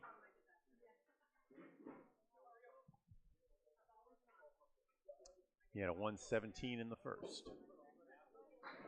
Hard spin, but not enough right to left action to catch the head pin.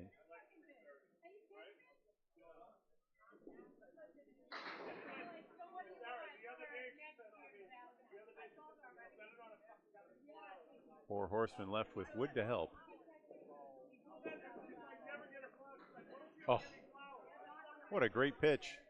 Right on the spot. Again, a 29-mile-an-hour curve from Lasko. Barnes finds them all but the 6 pin. Now there was wood back there that may have been contributed to that. I don't fully understand, but when wood is between the 2 pins on 4 horsemen, you often get those strange bounces that things don't connect.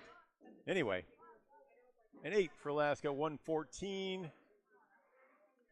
And 10 and a 129 for Austin Barnes. Yeah.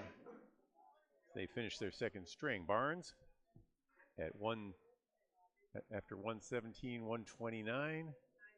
Now at 246. Lasko at 217.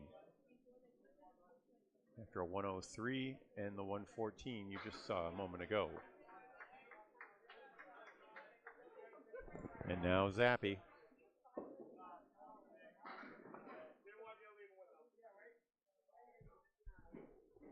One of 2 lefties on the Hingham squad. Barnes, ooh, checks out everything but the 4, 6. Now the wood makes it so that it's not crazy, but it's insane that the 4 and 6 are left behind. The pins on the far left and far right of the 3rd row. Hey, why not? The 4-6 is knocked down. You'll see that maybe 2 times a season.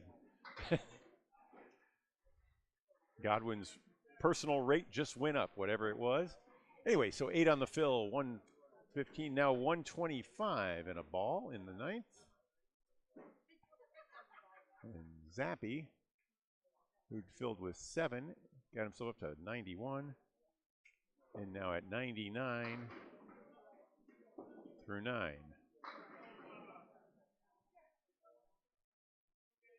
Have a good look at a spare there. Great miss. 7 more tallied for Godwin, 132.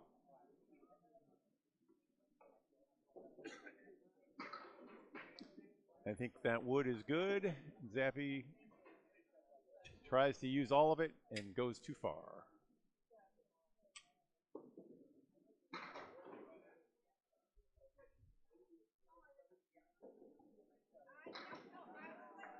Yeah, there it was.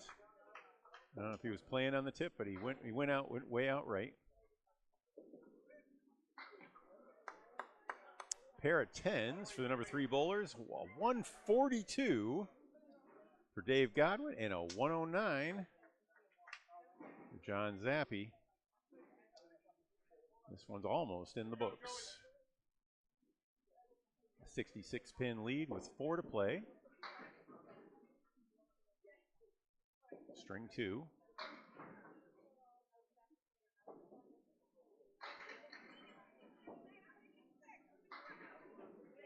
Okay, let's see how Joe Smith deals with the setback. He's got a swinger.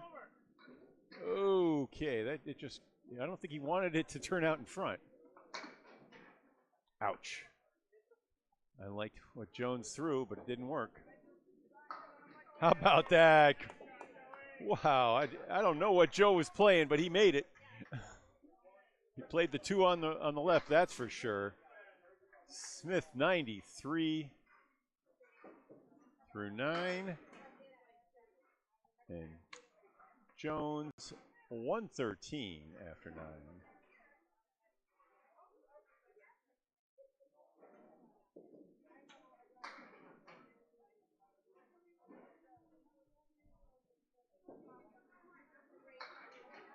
All right, Smith crossed way over and grabbed 4. Going to break 100.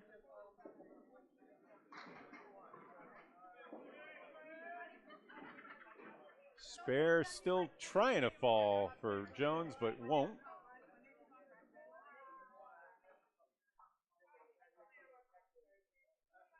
This to get to 123. Very nice. And a good 9 out of that. He still had 5 pins standing, Smith did, and ends up with a 106.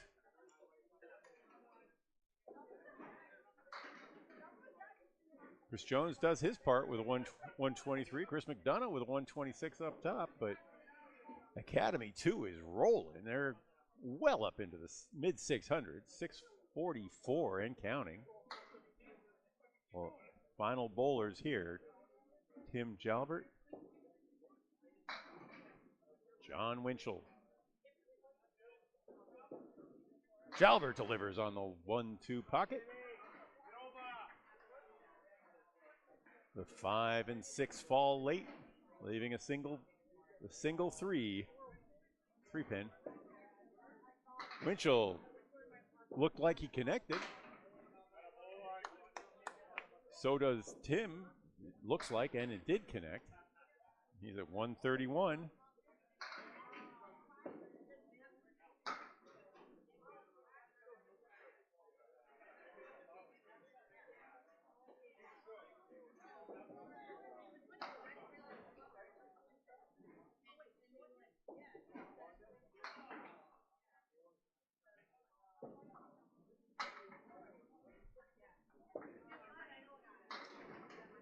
All right, Winchell sprays left. Jalbert already at 6 marks in this one. Gonna have to find some of Joe Smith's technique to clear that right side setback. That's the 5, 6, 10. 7 on the field at 138. And no. All right, well, here's the situation. Academy 2 has gone up 4-0. A little bit of pride on the line here. If Tim makes one of these, oh, he ties his buddy Jimbo. Jimbo and Tim Jalbert with matching 146s. You hear the laughter in the background. They knew what was up. They knew what was happening. As John Winchell ends up with another 10 and a 123. We're going to confirm the scores. I see it. Nice pitches. I mean, a nice score, 595 from Hingham, but they get blown away by the 669 from Academy 2. They're like telling me it feels like 2003 to them. When they won the championship. Those scores are 669. Yes, they are confirmed. Let's copy them down. I'll try to give you the updates as we move through the first time about where each bowler stands. For instance here, Jimbo Ayotte with scores of 118 and 146. Now at 264. Chris McDonough at 224 after scores of 98 and 126. There he is. Throws a beautiful pocket pitch. Another setback. We've seen it made a couple times tonight, the setback, with wood.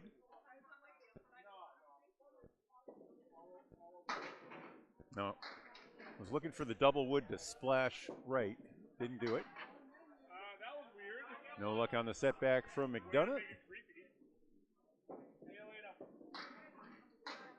A 10 for Jimbo. And a 9 for McDonough. Academy 2 continues to lead. Here in string 3, now by 2. Change that marker up top to third. The third of 3. See the total at 104 after 2. Oh boy. How about, let's see someone make a spread eagle tonight. Chris, this one's on you. Oh, sweet. He was sweeping the wood and did a good job of hitting what he wanted to. Just the geometry was bad in the background. Jimbo, Ayotte, and Tim Jalbert, both with 146s in a 669 performance for Academy 2. Watch out. Watch out, World. Academy averaging 587 on the season, third overall. The season averages track the standings. First place, Central 3, leads among all, is averaging 601.4. Second place, Exeter, they're bowling against Central 3 tonight, is in second at 598.6. And third place is Academy 2 at 587. Hingham at 573 on the season. Another pair of 9s. Jimbo at 19. McDonough at 18. Half Worcester on the right side for Austin Barnes. Here comes Lasko. Lasko has scores of 103, 114 for 217 after 2. Austin Barnes, 117, 129. Got a lot to do here now. He's got a 4 and 2. If you can see it, those are double pins, both of them. Lasko connects. High on the wood. Mini split falls. Good out on that. He had 6 pins standing, 4 of them are down, and an 8 for Barnes.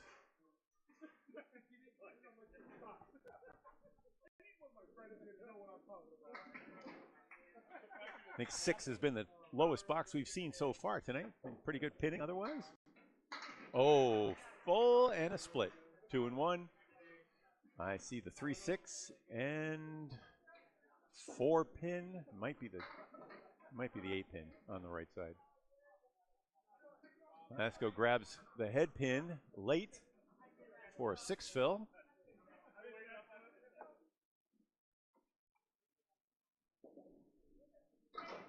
Barnes. Wow. Had a chaos ball. Didn't quite finish. I believe that is the 4 pin on the left. It's gone now. 18 through 2 for Barnes.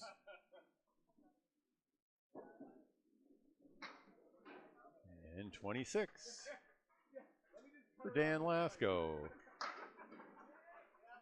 Hingham with the lead for the first time since the 6th box of the first string. Did very well. They just threw a 595, but they got schooled by 74 pins. Academy 2 ripping. Scores of 146, 146, 142, 129, and 106.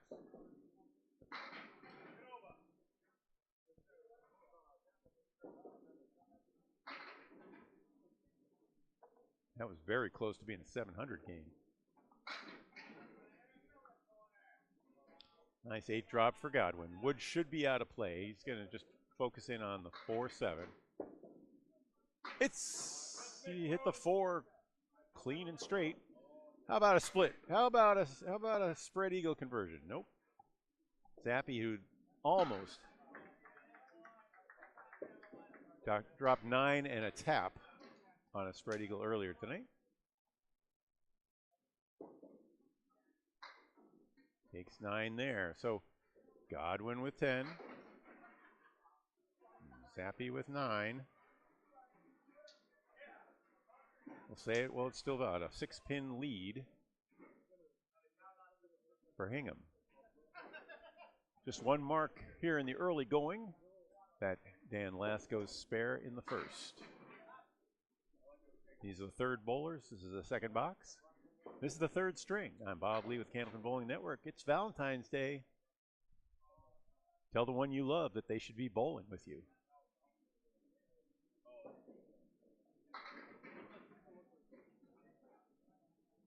Two and one split for Godwin. Oh, sweetness! That was some epic Dave Godwin there.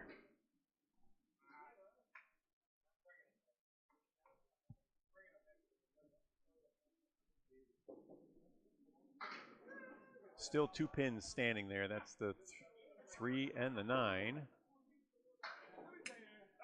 And now it's just the 3. An 18 to start in the first set for John Zappi. Hanging with the early 5-pin lead. Academy 2 with the only spare hanging. Here's Joe Smith.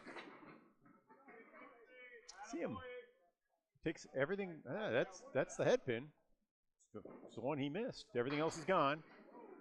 Oh, and it's another back row broken picket fence. This one 7, 9, 10. Smith uses the blocker. Ball chips into the head pin. That's a spare.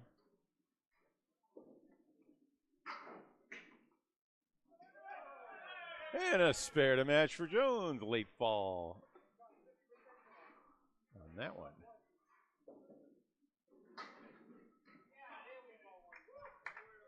Jones with scores of 121 and 123. Smith with scores of 114 and 106 for 220. 16 in the first there, and a strike on spare.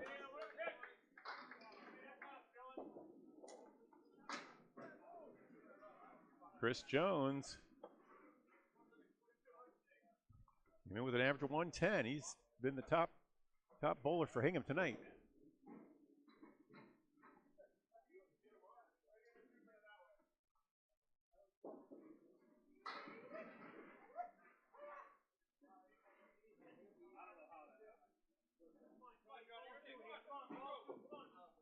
All right, Hingham, who just threw a 595 and lost by 74 pins, is off to another hot start.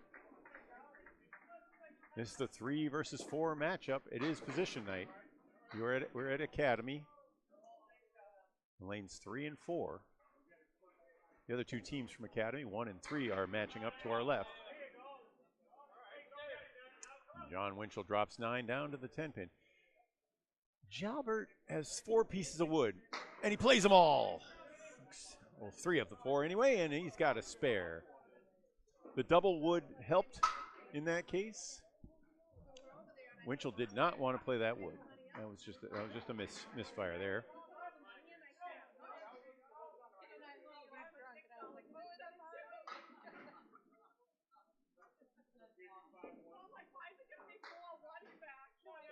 $10 there.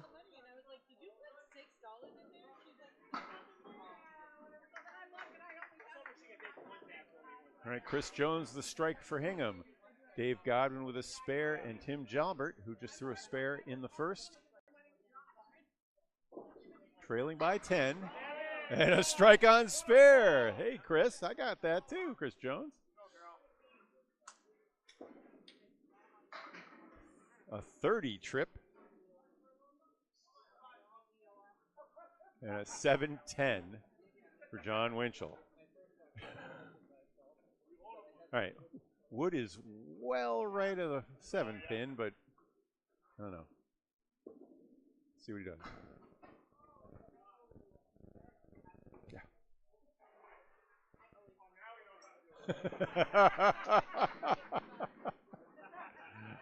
All right. Winchell slapped that. That one did touch the wood in the channel on its way down. That's why they're laughing. It was that was an 8. So it was obvious to all the bowlers. I didn't want to call it before it had been officially confirmed. Thank you.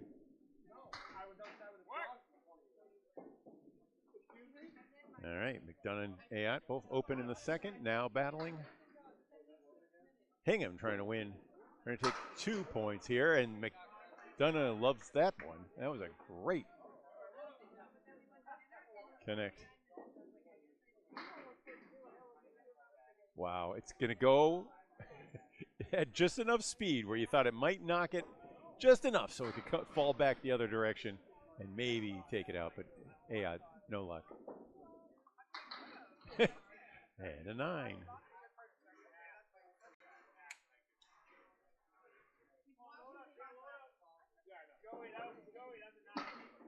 Yeah.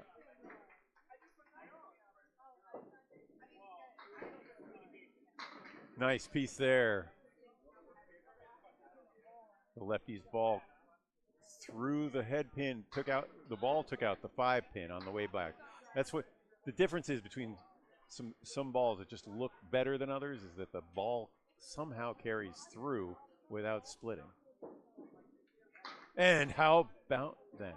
An 8 on the fill, and the 2-pinner struck almost perfectly, but cherries away.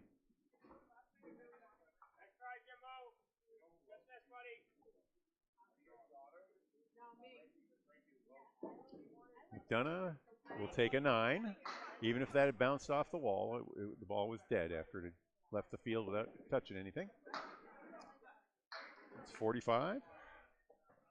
And that'll end up being a 7 for Ayotte. He's at 35. Hingham holding on to a 9-pin lead, minus a ball. Dan Lasko spared in the first. Threw a 10 in the second.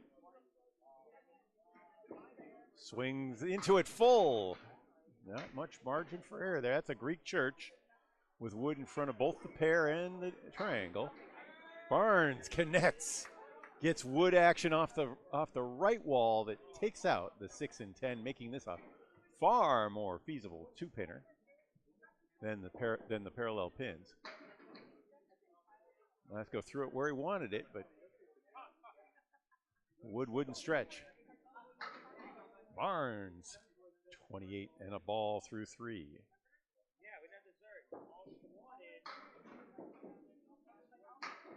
And a great 10.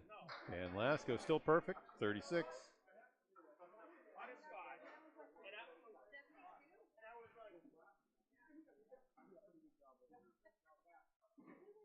Barnes started with an 8, a 10, and a spare. Lasko going the other direction, a 10, a 16, a 10, and a 10.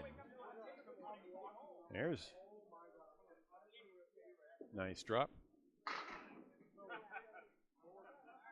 Advantage Lasko. The piece on the left should be good. Doesn't need it. Would have taken it either way. Barnes ends up with a 5 fill there as Lasko moves to 46. And a ball through 4.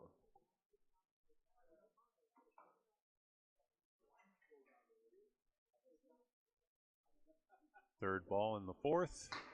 And another 6 gets plucked away from the 10. Barnes at 42 after 4.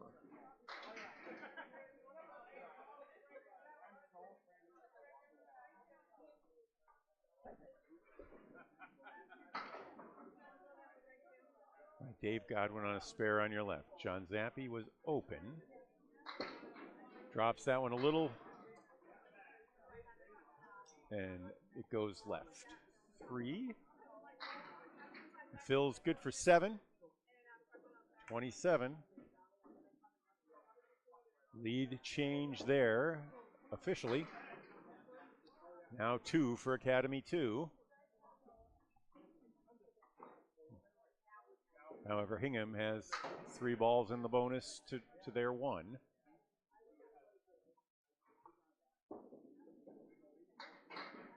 Zappi will take 8 and 26 through 3.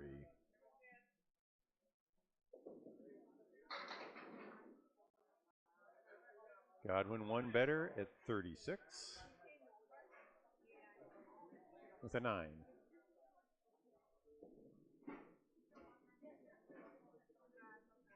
$168, $165. Academy 2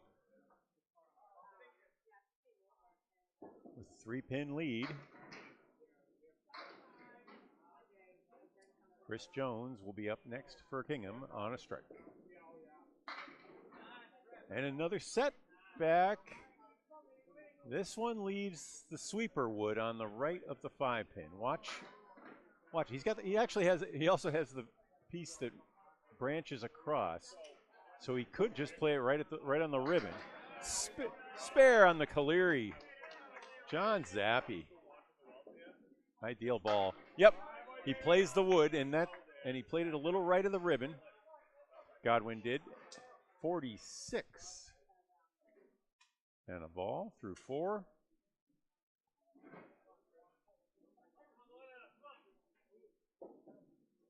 Zappi at 36 and a ball through 4. Still a 3-pin lead, but bonus balls are 4-3 Hingham's way. Okay, first strike fill for Chris Jones.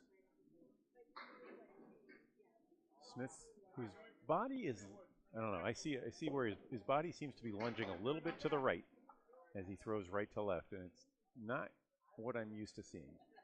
I have to go back and be sure. Good fill there. That was a 9 fill on the strike. That was pretty. Joe Smith doesn't need any commentary on his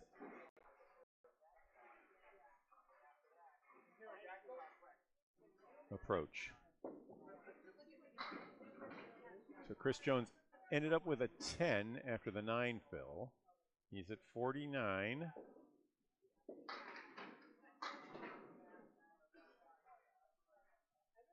Joe Smith now in the bonus. Grabs 5, and we're within 1 now.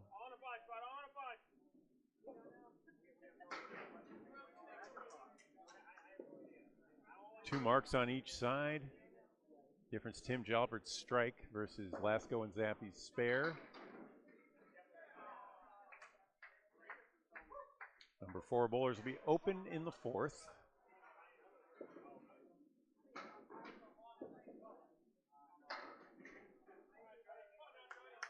$57 for Jones, $50 for Joe Smith.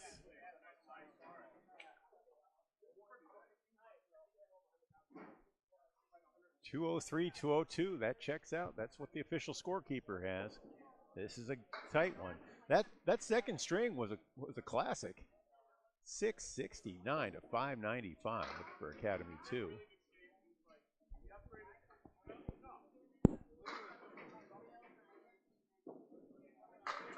Jalbert's bonus ball, 8 on the first. He's got 2. No luck there. He's got the 5 and dime. No wood, no luck. Winchell leaves that one out there. Okay, 9 is the fill.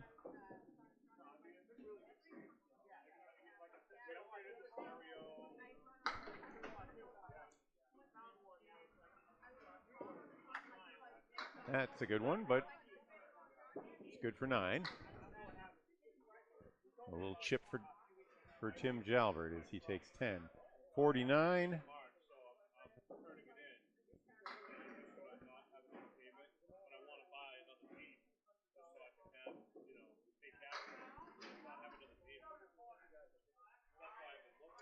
Jalbert, who started with a spare strike combination. with a 9 drop. The wood skids and then manages to turn to the right and covers perfectly for him. It's pulling away a little bit, but that wood didn't look good when it was going back. How about that? That was a half Worcester shot for Winchell. Jalbert connects on the wood. Had to play it. 59 through 4 for Jalbert. 37 and a ball through 4 for Winchell. Through 2 trips, it's 232 to 221. So think of that as like a 232 plus 2 spares. Academy 2 averaging about 120 each trip around. Hingham as well. They're trailing though by 11 in the string. So we'll get to say they're averaging 115 and a strike for McDonough.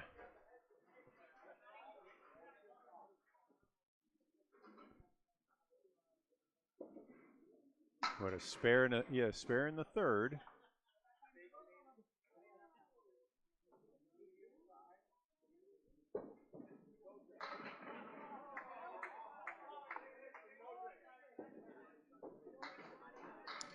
That's a 10. Ayotte 45 half hasn't connected.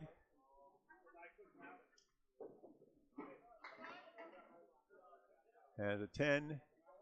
Has 2 10s, a 9 and a 7.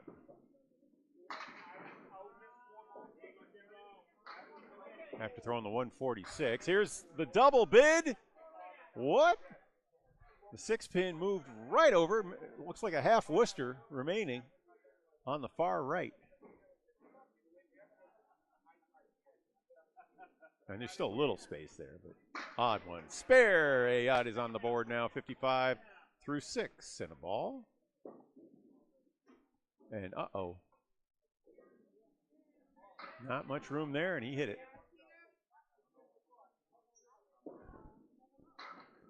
And it's a 10. So 8 on the fill for McDonough. Gets him to 63. And the 10, 73 through 6. Still very close. A 3-pin lead for Academy 2.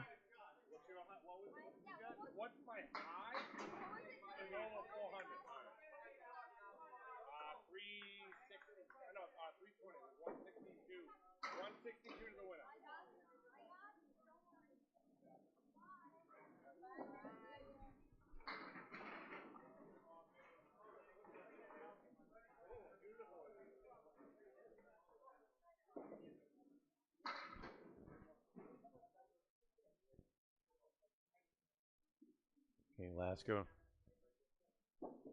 who dropped 9 on his spare, makes.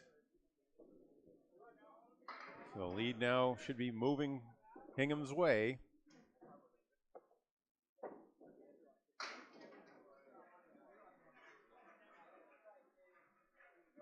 Hingham trying to avoid a sweep as Barnes takes 8 and is at 50 at the half.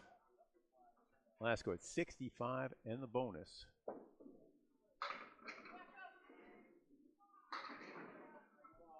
Good delivery there.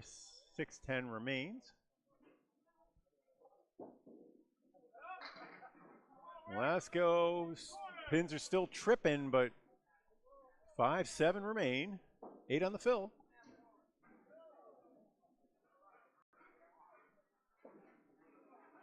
Oh no. The piece out front was a blocker. The ball skyrocketed up into the corner, came back down and ended up connecting on the 10 pin somehow. Barnes has to decide whether to shoot at this. Gentleman's call. Pin as the ball stands back there isn't likely to hit it. Anyway, that's a 9. Pair of 9s from the number 2 bowlers. 59 through 6 for Barnes. 82 for Dan Lasko.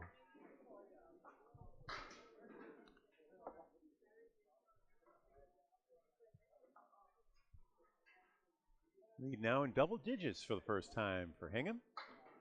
16.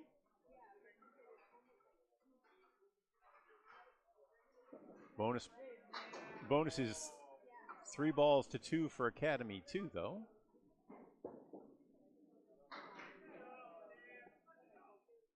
These are both fill balls. Godwin and Zappi both take 6.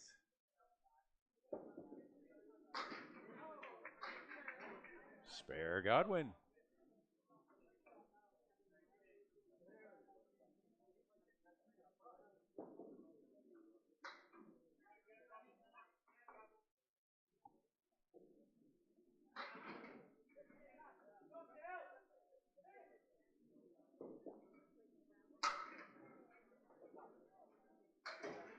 Zappi clears out 9 and is at 51 at the half. Lead now 15 minus 2 balls. Virtually a tie. If the fills are good. That sure was good. 9 on that one. 71. How about that drop to match for John Zappi?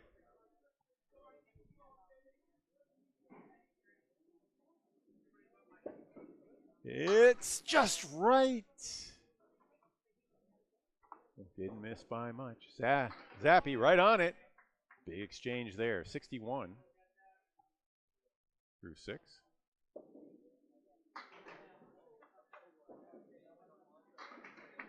And 81 through 6 for Dave Godwin.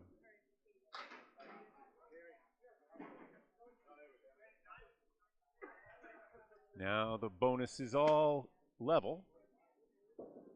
There it is. The thing I said before where I saw Joe Smith's head moving to the right a little bit, I did not see it there. That time it was moving right toward the target. I liked it. Even though it's a spread eagle, it's a perfect shot. Now let's see if he can connect. I saw Joe make one of these on one of my trips here. Oh, doesn't know what happened on the right side, but 2 of the pins were taken out, the 6 and 10. Oh, Wood sweeps out way from behind, but misses the spare. A 9 for Smith, 59. A matching 9 for Jones, 66. Both of those scores at the half.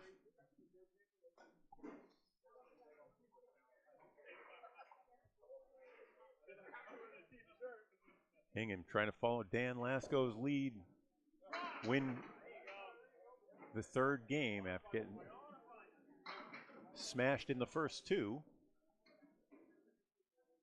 Missing their veteran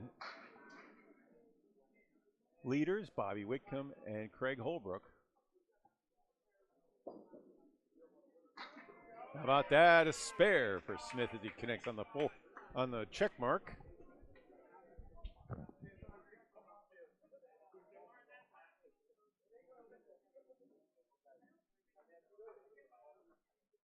Smith at 69 after 6.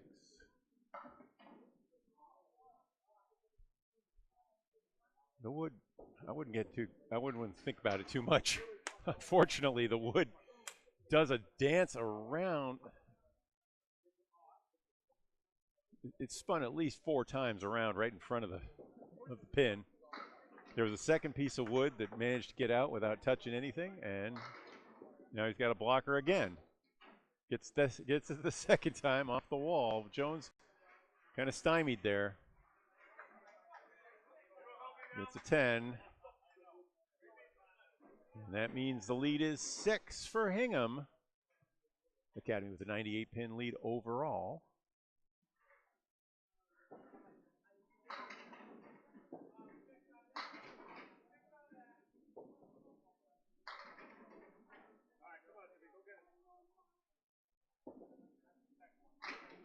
So there's a score change. Chris McDonough has 74. So the lead is 7.